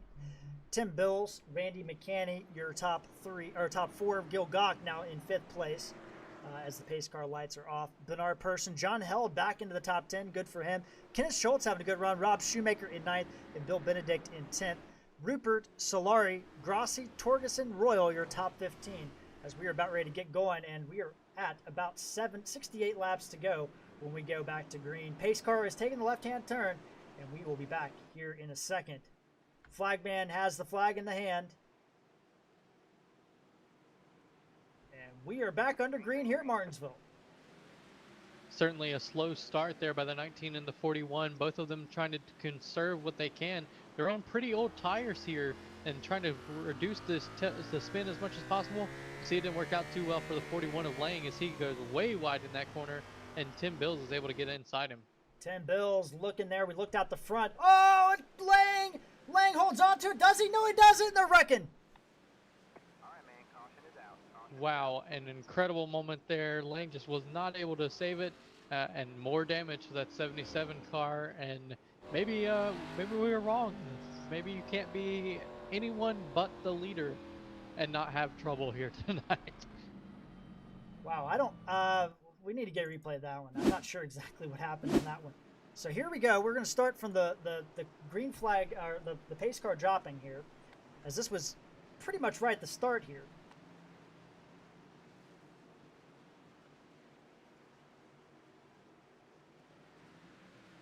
And you see there at the start, it looks like Coy and Lang definitely got a little bit of a slow start there to a degree. Gets stacked up just a little bit. McCanny holds back.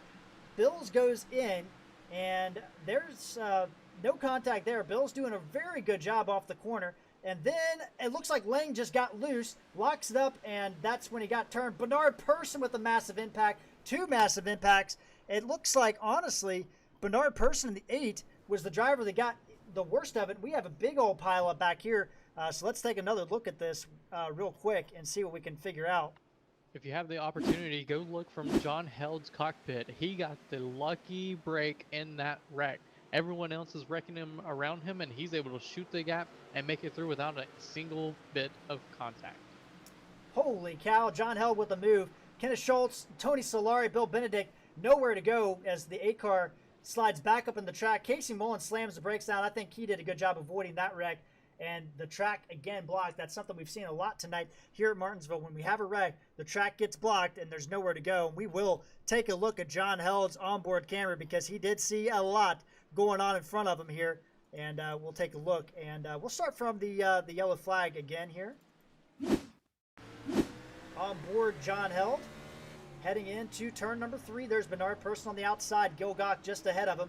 And you see Chad Lang gets loose off the corner, and oh my goodness, John Held, good driving. He's going to sneak his way to 3rd place. Sometimes you don't have to be good, Jared. Sometimes you just have to be lucky, and luck was on his side there. Now all the way up into 3rd place, as you mentioned there. Definitely lucky moment for him in that number 10 car. Wow, we have to catch our breath. It's been a caution fest here tonight, as I think some holdover maybe has come up tonight. I'm not sure, but the aggression level has come back up. But, you know, you look at that wreck, Tim Bills, Chad Lang, they were the guys that kind of were in the beginning of that wreck, and they actually got out of that thing fine. Chad Lang's still on the track in 4th place. Tim Bills decided to pit, and he is back out. But, you know, you look at that, really at the end of the day, Bernard Persson, the innocent bystander, he's the one that got destroyed in that one. He certainly did, and he just chose to go to the outside there, and the outside was clear until it wasn't. And that was the fortunate luck for him, and just nowhere to go there, Jared. And that's what happens here at these short tracks. They can get congested in a real quick manner, and just hate it for him. As we know, our last season's champion is still looking for a good finish here in this season. Well, this has really stacked things up, and you look at the top 10, and it's some guys we haven't talked a lot about tonight. Shoemaker and Rupert making an appearance up there. Gil Gach in fourth. Pace car taking the left-hand turn. It's Coy and McCanny at the front. Held and Gach in row 2. Lang and Shoemaker row 3.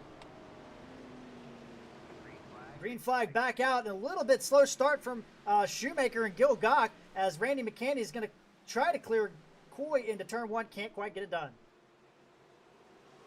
And props to Richie Coy with that, Randy McCanny in that number 6 car with his destroyed front end. Is still able to pull out a second here, just right behind your leader, Richie Coy in the 19.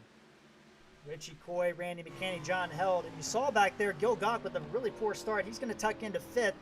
Rob Shoemaker into 6th. Wayne Grossi on the outside. He's got Dale Nearad looking underneath. And Dale Nearad, remember, he's got some maybe a little bit of anger coming up through the pack as he dives underneath Kevin Rupert. Kevin Rupert, and makes a stick there. And he's going to try to go for another position. The 24 was real aggressive there on that block, and you saw it. Nearad gets in the back of the 7. And he's going to go through it. Chris, they're 3 wide back here because of that. They certainly are. It's going to be a tricky corner. As you see, there's 3 wide, multiple positions back, but they're able to make it through and continue without a caution here, Jared. Somehow, some way. Ronnie Royal slides up the track. These guys really battling hard.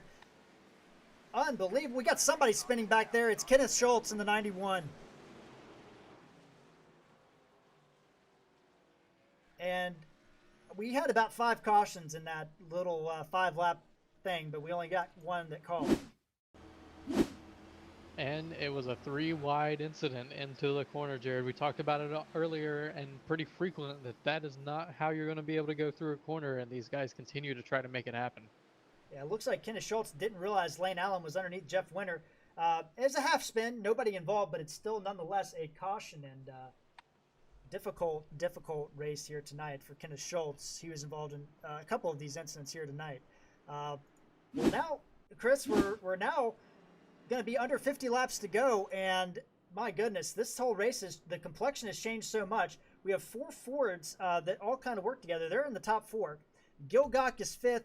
Rob Shoemaker 6th, Rupert, Nearad, Grossi, and Royal, your top 10. We talked about it. A lot of changes have come up in this race, and I don't think we could have predicted this group of drivers to be at the front tonight. Not at all. This is definitely a field of, or at least a top portion of our field here of drivers that honestly I would not have expected. I mean, if you look through the field, Richie Coy has only made up 2 positions since his starting spot. But behind him, Randy McCanny is up 15, John Held up 5, Chad Lang up 6, and Gil Gach in the number 5 or in the number 85 is up 18 positions. Rob Shoemaker up 21 positions on his qualifying time. Kevin Rupert up 4 positions, 11 for Dale Nearad, 19 for Wayne Grossi, and 16 for Ronnie Royal. These guys have had to work hard to get up here tonight, Jared. It's not been easy for them.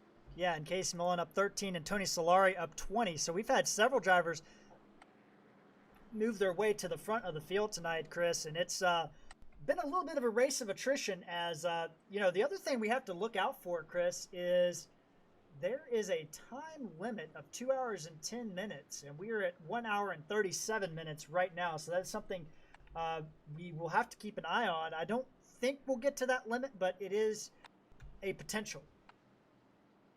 There is the potential, and actually looking through, the only driver in the top 15 who's not made up positions from their qualifying spot is Rachel Hunt in that number 16 car. She's still -4 from her qualifying time, but otherwise the top 15 have all made positions throughout this race.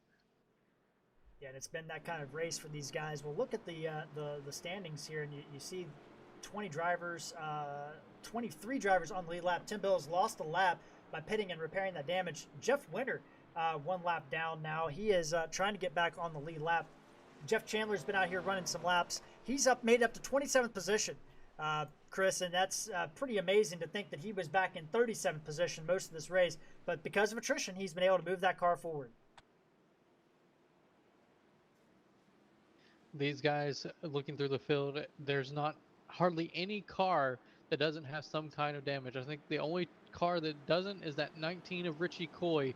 Maybe the Nope, even the 10 has some damage. So the 19's kept it clean so far. We'll watch as we go green here if he's able to continue it for the rest of the race. Green flag, green flag. Green flag back out. Coy with a great start. McCanny going to tuck in immediately going into turn number 2. So that looked maybe a little bit predetermined. John Held and Chad Lang going to battle it out. Shoemaker up to 4th place. He gets underneath Dale Nearad.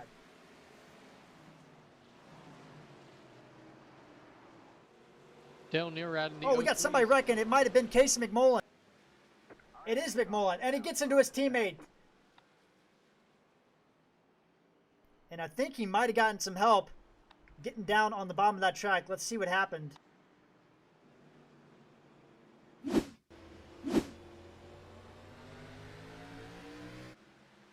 So there's McMullen underneath Solari. Oh, a checkup in front of him.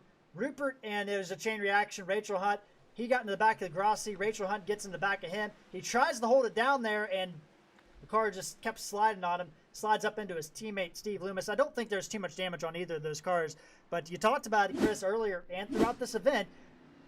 When there's a wreck that happens, or when you decide to pit, Casey McMullen pitted on that last pit stop, you decide to pit, and all of a sudden things just kind of change up for you, and now you're back mired in this pack. Yeah, at this point, if my crew chief told me to bring it down pit road, I'd say why. Yeah. It's going to be difficult to make your way back up through the pack here. And if I'm Richie Coy, I'm thankful for these caution laps. The longer we have cautions, the less chance that he's going to need to come down pit road and just have to worry about the cars behind him. So Richie Coy, Randy McCanny, Chad Lang, Dale Nearad, John Held, Shoemaker, Gach, Royal, Rupert, and Solari, your top 10. Good run for Tony Solari in the 74. Chris, he was toward the bottom in our pre-race. He's qualified 32nd. And you see Tim Bills is going to be our lucky dog. But he got involved in one of the early wrecks. He was a lap down, got his lap back. No front clip on that car. Rear end's torn up, and he's in 10th place. That is a Martinsville car if I've ever seen it.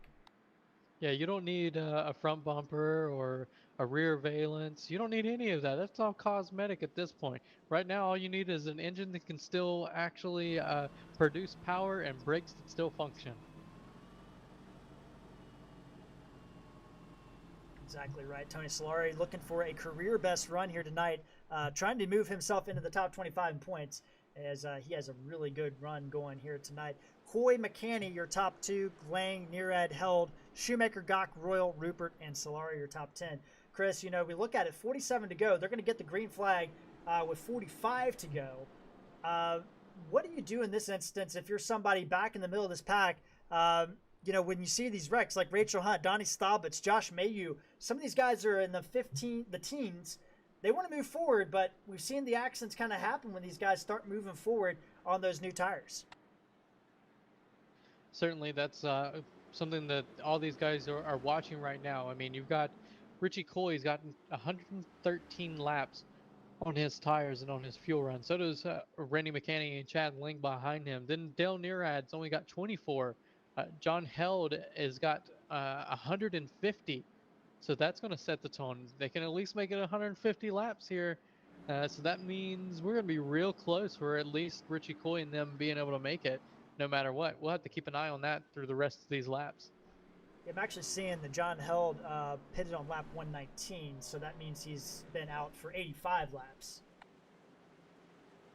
I apologize. My pit strategy is a little off. I was like 150 laps. Corrected. 150 laps, my goodness, yeah. But no, that would have been an incredible feat. I don't think he would have been able to do 150 laps, but maybe with all these cautions he might have been to do it. But pace car going to make another turn here, Chris. And we're going to trying to go back to green again. You got to watch that 03 with those fresh tires. Also, Rob Shoemaker in this battle as well. Green flag's back out here at Martinsville.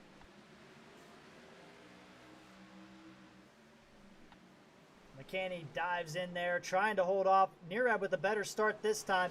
Held, kind of slowing back, and Shoemaker might clear him. And McCanny is going to concede to Coy. Now Lang's going to try to get underneath of him.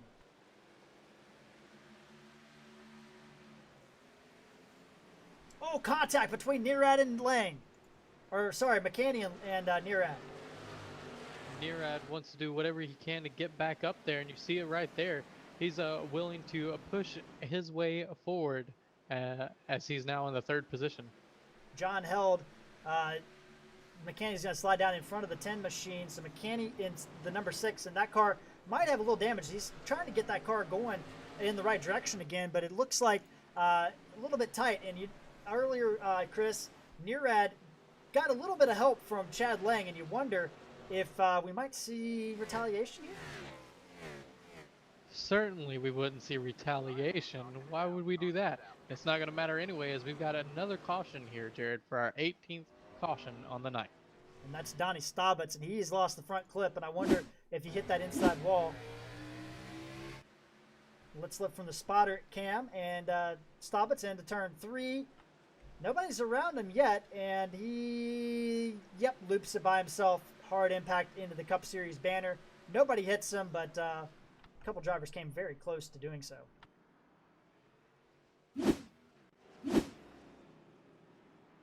So we did have, I thought we had somebody taking pits, but we did not. So right now, you look at these guys, Dale Nearad trying to get a win here. It'll be his 3rd win of the year if he can get it done. But you look at this, Richie Coy and Chad Lang have not won yet this year. Neither has John Held in your top 5.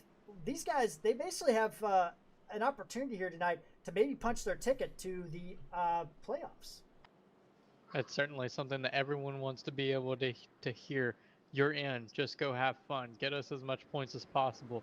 Those are all things that you want, because that means less stress for these drivers, and that's definitely something that can make or break your race. Because if you know that you're not in, you're doing whatever it can to get there, to get those points, because they're valuable. I mean, this is a series where you have to be in the top 25, I believe it is, to be able to get a guaranteed position in the next race. So points here in this series matter extremely. They're completely important, and that's why you see guys battling so hard, I believe, here tonight.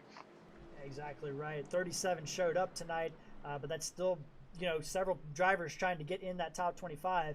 We did see some drivers pit from inside the top 20. Obviously, Donnie Staubitz pitting because of that damage, but Tim Bills came in. Also, Donnie Staubitz. And we had somebody else come in. I think it was Wayne Grossi. No, it wasn't. So it was just Bills and Staubitz that came in on this last pit stop here. Tim Bills was going in. Maybe he was getting that last set of tires and fixing a little bit more of his damage so that he could try to make his way back up into the contention for the win here tonight, Jared. Yeah, and he's got time. If they can get a little bit of a green flag run, I'm sure there's some time to go. But it is going to be tough right now. Richie Coy's got that fresh tire, Dale Nearad behind him. And that's got to be a little bit intimidating when you have old tires, and now you don't really have like a winged person with you there to kind of hold him up a little bit. It's certainly going to make things interesting here. At this point now, you've got to make sure that you have a good restart. You don't want to slip up and slide those tires. So the pressure is on for that number 19 car. As he is going to do whatever he can to keep Nearad, Lang, McKinney, Held, Glock, Shoemaker, Rupert, Soler, and Royal behind him on this run. So we got 36 laps to go. They'll take the green flag with 35 laps to go here. So this is going to be, if we go green to the end, it's going to be a short run. So it's going to be all about short run speed. My guess is we're probably not going to go green to the end, but who knows what will happen here. If I was a betting man, I think that you would be right, and I'd put all my money on it here, Jared. Well, hopefully you didn't, because as sure as you do, you're going to be wrong, and then you lost all your money. You don't want that to happen. Absolutely. As the pace car is off the field, and the 19 is going to try to get a good jump here. Green, green, green. Green flag back out here at Martinsville. Lang and Coy, great starts. McCanny with a great start. Nearad kind of caught sleeping there as Lang doesn't get a good run through the turn, and now Nearad's going to shove his way underneath of him. And Nearad has his opportunity at payback here. Is he going to take it? No, he's content with trying to do it the clean way as he makes his way around the 41 car and bringing with him Randy McKinney in that 6 car. McKinney will go through. Lang will drop back right in front of John Held. And now can Dale Nearad catch Richie Coy and try to hold off that 0-3 machine here as we are coming to the end of this event. Little bit of a checkup back here in the middle of this pack. It's back with Rob Shoemaker. This is where the back. Oh, we got contact. Wayne Grossi and Josh Mayhew, they get going again. Solari locks up right in front of him, and that's looks like Rob Shoemaker going backwards, kind of holding this group up. Solari clears him. So we got Shoemaker, Rupert, Royal all in this group, trying to wreck, but haven't done it yet. They certainly are. There's a certain amount of bumping and pushing going throughout this pack. The 16 of Rachel Hunt's trying to do her best to stay out of it as well, but her and Speer have made contact several times in the last couple of laps. There's Jason Speer, no front end, no rear end on the 83. You can barely tell it's a car right now for Jason Speer, but perseverance in that number 83, 17th place. Not a run probably he's wanting to have, but with the way his night started, I'm sure he's happy where he's sitting as he's working underneath Casey Mullen right now. Back up front, Richie Coy has actually increased that lead up to about a half a second over Dale Nearad here. So this is looking a little bit interesting. Those new tires not really kind of coming forward as much as I thought, as we got a wreck again. It's Tracy Powers again. And there is your record-breaking caution number here, Jared. That is our 19th caution on the night. A very tough race, and we see Tracy Powers here. He's got Steve Loomis and Tim Bills on the inside of him. He's way up the track. So far, so good. He just tried to gas it off the corner, despite being well out of the groove, and just looped it and wrecked it. Yeah, he got up there in those marbles, and luckily didn't collect anyone else in that. Was able to get it spun back around, but at that point, it's already an unsafe track, and iRacing has to throw the caution.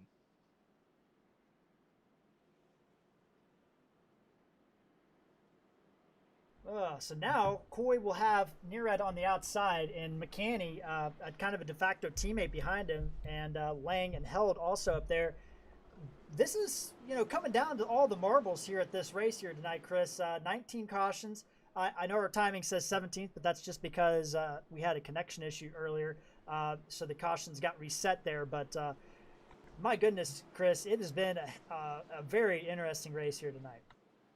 It certainly has, and we are still miraculously have 23 cars on the lead lap here, and a bunch of people. I think we're going to have 24 when we go back green here.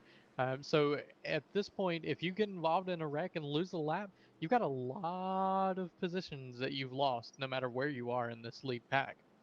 Exactly right. And Chris, we can't be remiss to mention Richie Coy missed the season opening event at Daytona because he didn't qualify his way in. He was a Xfinity runner-up in the championship, but hadn't run any races in the Cup Series, so was outside of the top 25 in points from last year.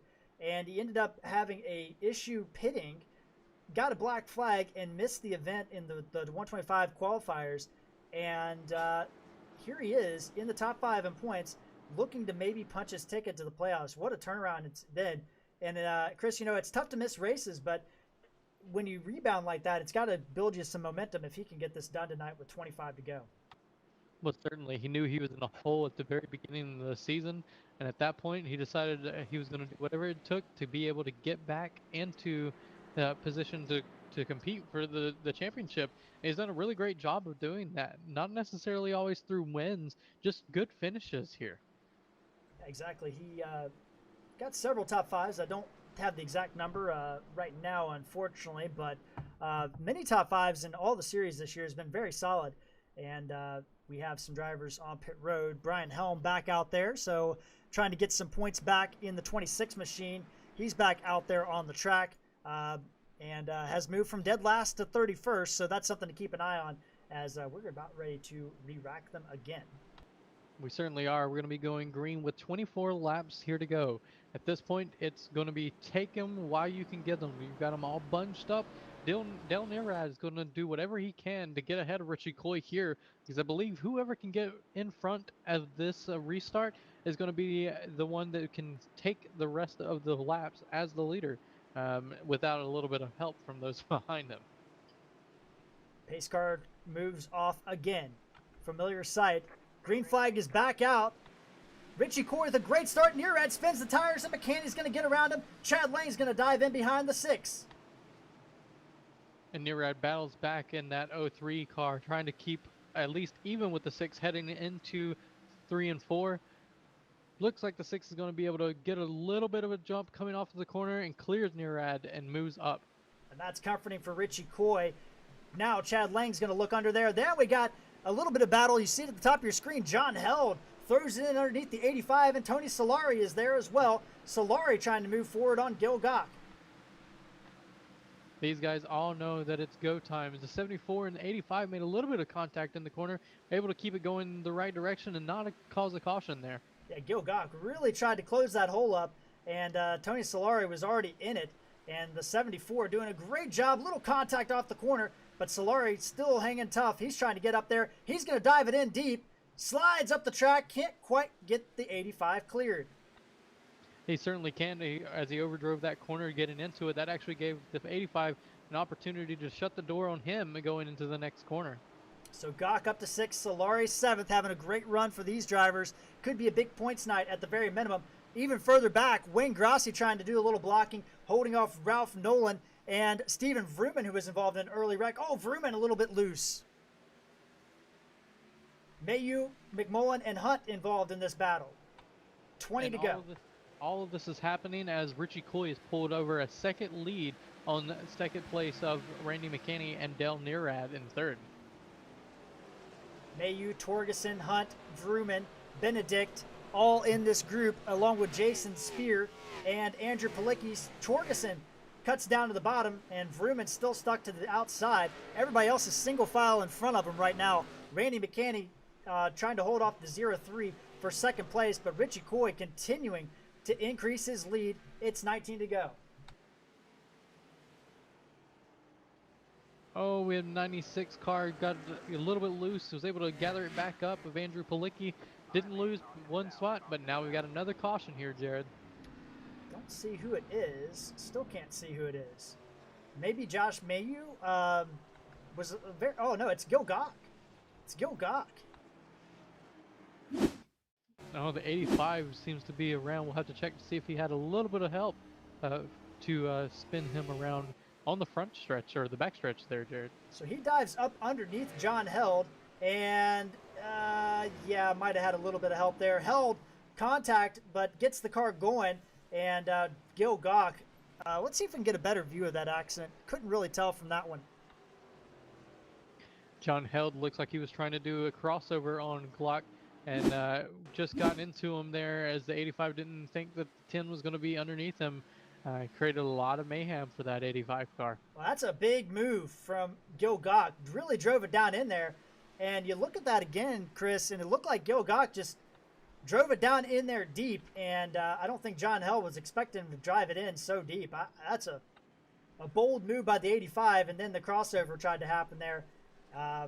Yeah, I don't know what else you could say about that one. That's a touchy touchy wreck there.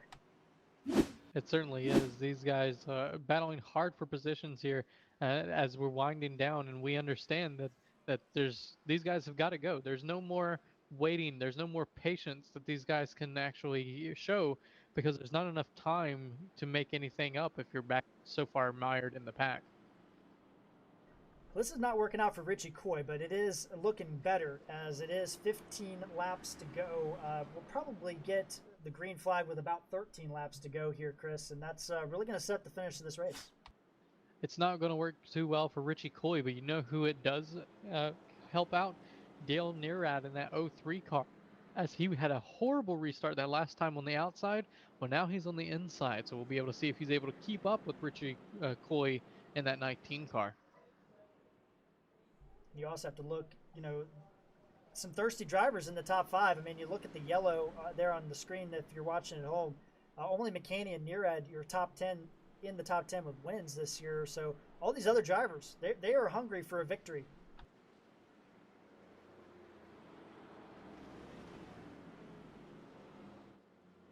It certainly makes it a little bit harder to be patient when you've got just about 15 laps to go here. These guys can see the win and they want it. That helps them try to get their way into the playoffs, and they're going to do whatever it takes to be able to get their way in, even if it means using the bumper. Now, Del Nirad and the number 6 car, Randy McKinney, they're not going to use their bumpers. They just don't have one. Yeah, exactly right. Neither of those drivers do. Neither does Tony Solari in 5th place. You look back, Kevin Rupert doesn't have one. Ronnie Royal doesn't have one. Wayne Grossi doesn't have one. If you look back on that inside line, there's about 4 or 5 drivers that don't have a clip, and that's not even counting Randy McKinney on the outside. So we'll have to see what's going to happen here, Chris, as these guys are getting close to the time limit. We are now at 2 hours, so only 10 minutes left to go, or 14 laps, whichever comes first.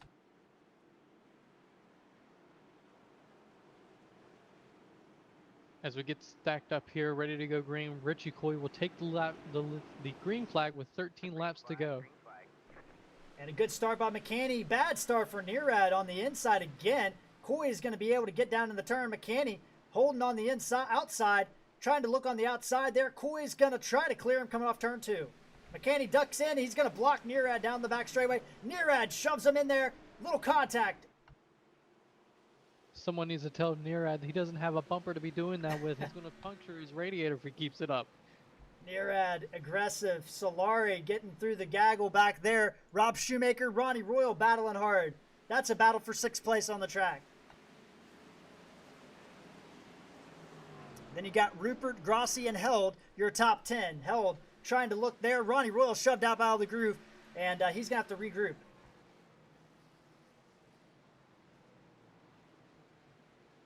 You can definitely see that the patience is gone as these guys have started to get a little bit more aggressive as we come here to 10 to go, Jared. 10 laps to go. Neerad trying to close back up on the 6. But in the meantime, Richie Coy continuing to move forward. And that's going to be another caution, Chris. And we are getting desperately close to the 2 hour and 10 minute time limit, as it looks like it's Jason Speer involved. Luck just hasn't been with that 83 car tonight, and then once again, he's been caught up in another accident. We'll check to see if he got a little help getting into the corner.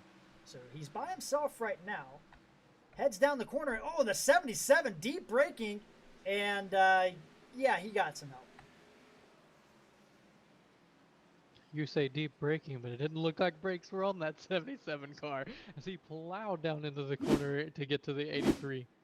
He looked like he was going to make the corner, but it wasn't going to be pretty either way. I don't know what happened there, but that's tough luck for Jason Speer, as he had to wait to get turned back around. He actually gets trapped a lap down, and that's really unfortunate for Jason Speer. He's going to have to drop to the back. Now, Chris, we're looking at the time.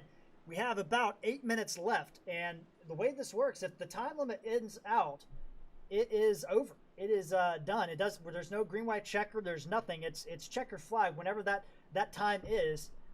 So it's going to be interesting to see what happens here, as we are getting precariously close to the end of this race, one way or another. We certainly are. These laps take away about 20 seconds a lap on brand new tires. So looking through it, I don't know that we're going to actually be able to finish the race because we're still under caution here.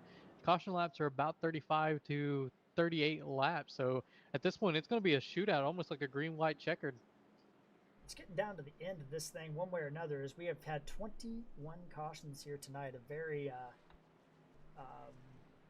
tough display for these drivers, trying to think of the most appropriate word there, and it's been difficult for these guys here tonight at Martinsville. But right now, Richie Coy leading, trying to punch potential playoff ticket at the short track.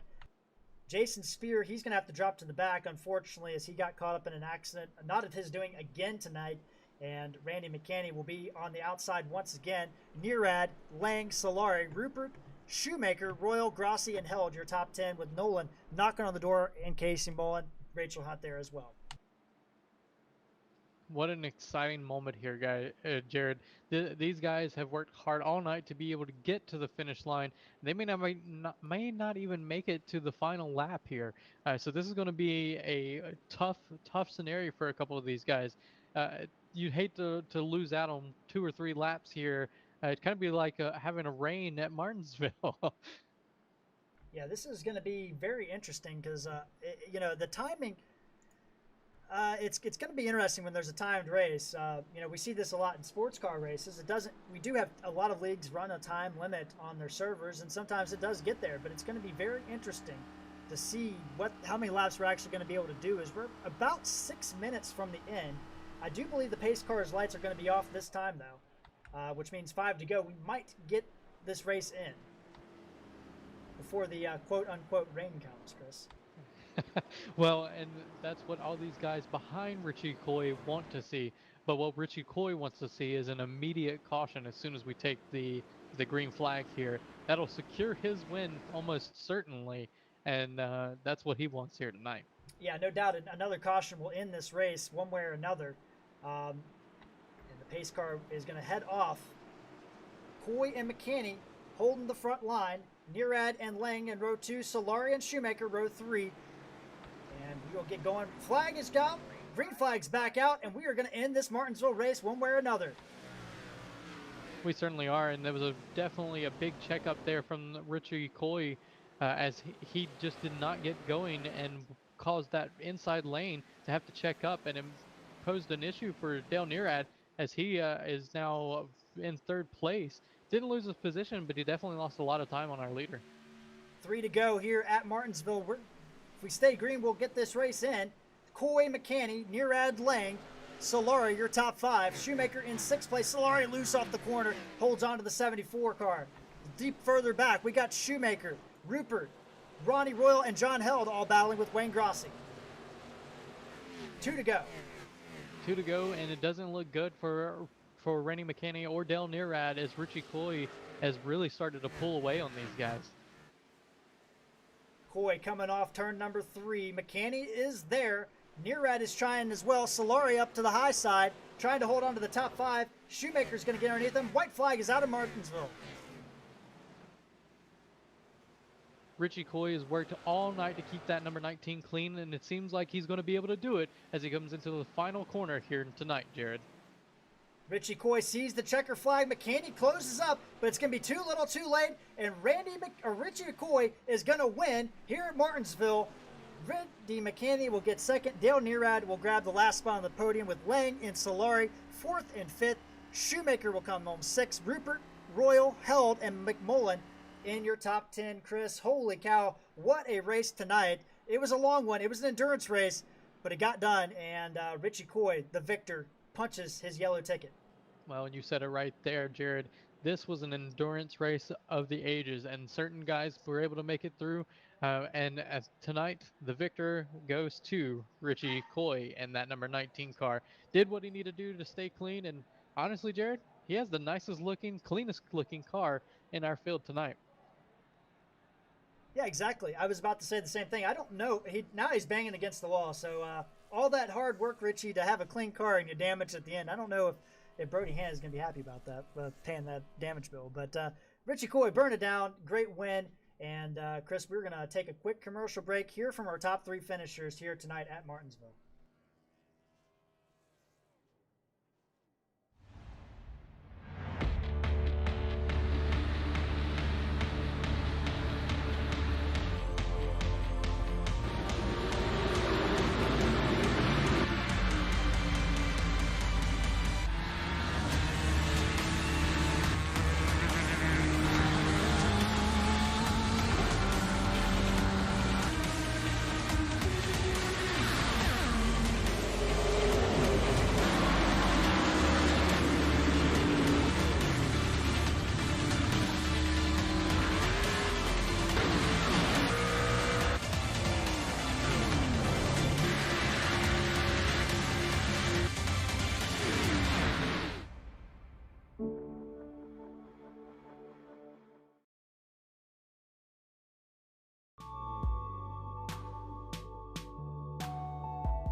All right, we are back live here at Martinsville Speedway, where Richie Coy grabbed the victory here tonight. And we take a look real quick, Chris, at our championship. Some changes in the championship battle, and Bobby Terrell does continue to lead despite having a wreck. Dale Nearad moves to second. Cooper, Royal, McMullen, your top five. Coy moves up one.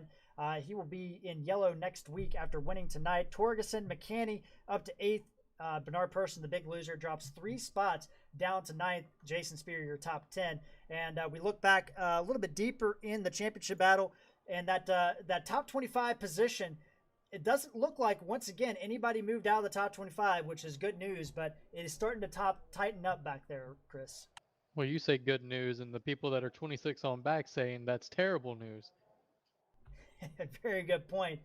But we are going to hear from our top 3 finishers here tonight at the endurance race at Martinsville. I am sitting down on pit road with the third place finisher, Mr. Dale Nearad. Dale, I don't even know where to start. It was such a long race. Was it just about survival tonight?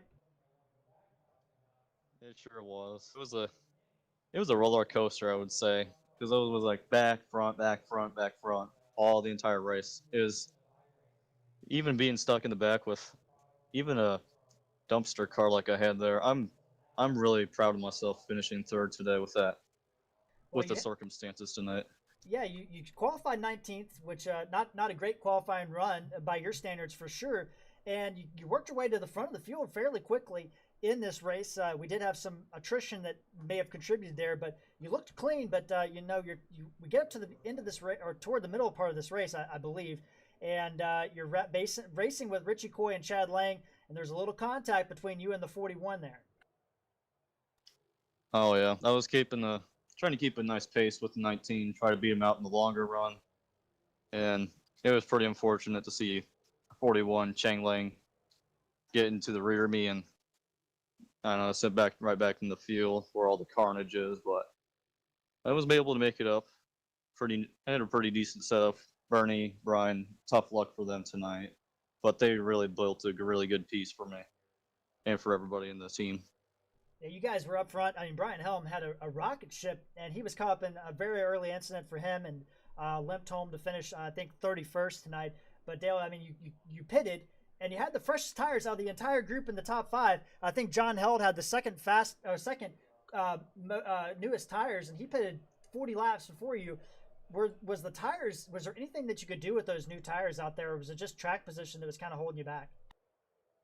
It has to be track position. That's the end. You can have the best tires in the world. You got Richie. He pit like 200 laps ago, and I had like pretty fresher tires. But you had some position and a good restart in order to get a jump on anybody. But it's Martinsville. There's only one bottom lane. It's only going to work out in the end.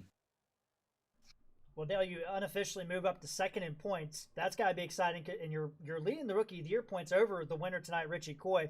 We look ahead, another short track. We're going to go to Richmond. With the race here tonight, do you kind of change how you're doing things? You got those 2 wins. You're very much safe in the top 25 in points to qualify in. Is there anything that you kind of gamble on going into Richmond next week? Not at all. It's just keep doing what I've been doing. Just work on the cars. Just bring home what I can get. Martinsville is just a survival race for me, but I just really exceeded expectations tonight.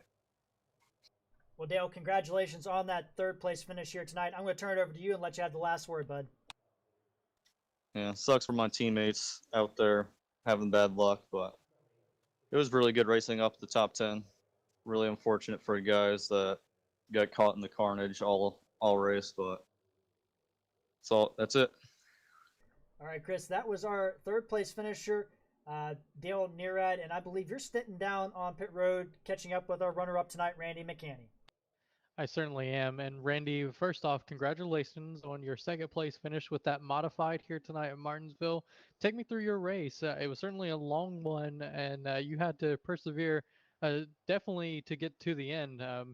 Take us through it. Oh, it was definitely a long race, and first and foremost, I got to apologize. Jason Speer on lap 3 never meant to get into him, and it kind of ruined his night, put him back. So my apologies, my fault. He had to check up for a car in front of him, and I just didn't react in time. But yeah, definitely modified and a lot of bumping, banging, and attrition. It certainly was. It was a tough race. So, what was your strategy throughout? Was track position really the only thing that you were worried about? Absolutely. It's, I didn't know if even pitting was going to be worth it. I see a couple guys early pit, and then about halfway through the run, I'm just thinking, fresh tires might be able to get to the maneuver if it went green long enough, but it just turned into track position was so important. It certainly was, and we watched several guys who had been up leading the race actually go to the pits and end up getting mired into traffic and ended up ruining their nights because of different accidents. And you were able to avoid that. Didn't have such a good qualifying spot as you were in 17th, but it didn't matter because at the end you made it up to the podium here as a P2 finish. We're heading into Richmond next week, another short track. What can we expect out of this number 16? Hopefully, longer runs.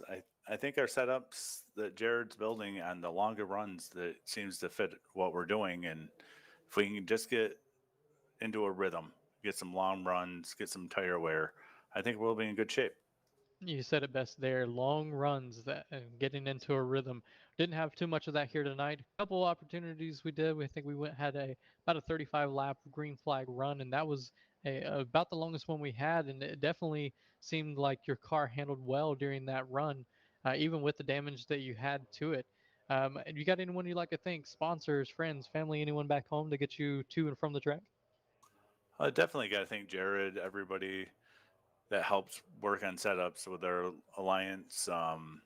Brody Hanna, Richie Coy, he's been big with helping with setups and tweaking them and getting the feel that we kind of all seem to like.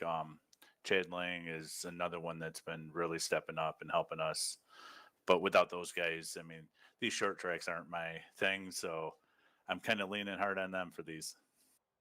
Well, the results here tonight would say a different story as you bring it home. P2, thanks for giving us a talk here, Randy, and we look forward to watching you next week at Richmond. All right, that was our Thank you, second guys. place finisher, Randy McCanney. And I'm sitting down here in Victory Lane with first time Cup Series winner, Richie Coy. Richie, you got it done despite having the oldest tires in the field tonight. Can you believe it? Is that freaking awesome or what? I can't believe it. I'm kind of speechless. We had a great car tonight. Yeah, I did the strategy there. The same thing I did on Thursday with the Xfinity race. I pitted kind of before halfway there, and I just rode it out. Well, Richie, I was watching this, and I have to be reminded of the truck race a few weeks ago at USA, where the winner of that race, Claude Furland, didn't pit the entire race because of the cautions. Was that kind of what you were kind of thinking might happen in this race tonight? Were you kind of thinking about that USA race possibly? Honestly, no, I wasn't thinking of USA, but I was the strategy I was going for was that I was kind of hoping to get to about lap 100, which would have gave us a little bit more than halfway, and then with the cautions the way they were falling, I actually didn't have enough fuel to go to the end when I pitted, so I needed more cautions to be able to make it to the end. Well, Richie, you kind of had kind of a little bit of a boring race, compared to a lot of the drivers in the field tonight. Came close to a couple incidents, were able to get through it, but you were able to kind of stay up front. You had some tight battles. You had Chad Lang you had to battle with. You had Randy McCann to battle with, and then you had the Toyota of Dale Nearad, your main competitor in the Rookie of the Year battle. Take us through those restarts. I mean, you had to do it about, I don't know, 10 or 15 times here tonight. It seemed like a whole bunch of them, and it took me to about, I don't know, the 10th one to finally figure out how to restart without allowing the guy on the outside to get by me. It was a weird race because of all the cautions and stuff like that. And yeah, it was every restart was a pucker factor, and I just wanted to make sure I got it through clean, that everybody I was running with ran clean. Really, I was third fastest tonight, honestly. Jeff Chandler and Bobby Terrell were the class of the field tonight, and I think both of them ended up in the back. I know Bobby I was under him when he got into an accident, and I hated to see that. I would like to run him for the race, but we'll take a nice easy race like that. But trust me, it was not easy. Richie, I mean, this has got to be huge for you. You missed the race at Daytona. You came out here tonight. You now have potentially punched your ticket for the playoffs. You become the 8th different winner this year. how important is it that you got that win? And does it change anything that you do moving forward? Well, we got Richmond, Talladega coming up here soon. It is awesome. I can't describe how happy I am. It's unbelievable. This league is so tough. There's so many good guys in the league that every week that we go, you got to battle somebody because it's their favorite track, and it's so hard to win here, and to get one in a track that I absolutely love is awesome. And now next week we get to go to my favorite race track, which is Richmond. So I'm looking forward to the next couple weeks. But no, I'm not going to change anything. I'm going to try to win. I want wins. Well, Richie, congratulations on your first career Cup Series win and punching your potential playoff ticket. I'm going to turn the floor over to you and let you have the last word here tonight. And congratulations again on your victory. Thank you so much. I appreciate it. I got to thank everybody on my team. Shout out to Tony Soler getting fifth, and Chad and Randy and John doing great. They had great races again tonight too. So thanks to my team. Thanks to you guys. You guys do a great job in the broadcast. I can't wait to watch it later. And well, probably tomorrow because it's a little late because it was a long race. But thanks again for the league for having me. And we can't wait to do this again. All right, Chris, that was our winner, Richie Coy, who grabs the victory here tonight at Martinsville, the endurance race, a 2-hour endurance race here at Martinsville. It certainly was. And looking at the results here, Jared, Richie Cooley led 131 laps. He wasn't kidding when he said he was the third fastest. Looking at the timing and scoring, he was actually the fifth fastest as far as best lap times. But you know what stat actually stands out the most, Jared? He had 0 incident points for this race. That's unreal. 0 incidents at Martinsville, especially when we have 22 cautions or so, 21 cautions for 106 laps. That's impressive. In fact, you look at that, Chris, and he was the only driver that had less than, he was the only driver with 0. Let's put it that way. Yeah, he was the average incident point, Jared, was 14 points for this race, and he was able to make it with 0. Next closest person to him was Bobby Terrell, who we saw have that massive impact, and he only had 4. That's how much these incidents can really hurt your race. He was 15 laps down, finishes in 26. Still able to maintain the points lead, but it's definitely going to be closer as Del Nirad, Tim, and Terry Cooper Jr. are definitely tight in this point battle. Exactly right, Chris. Well, that's going to do it here from Martinsville tonight.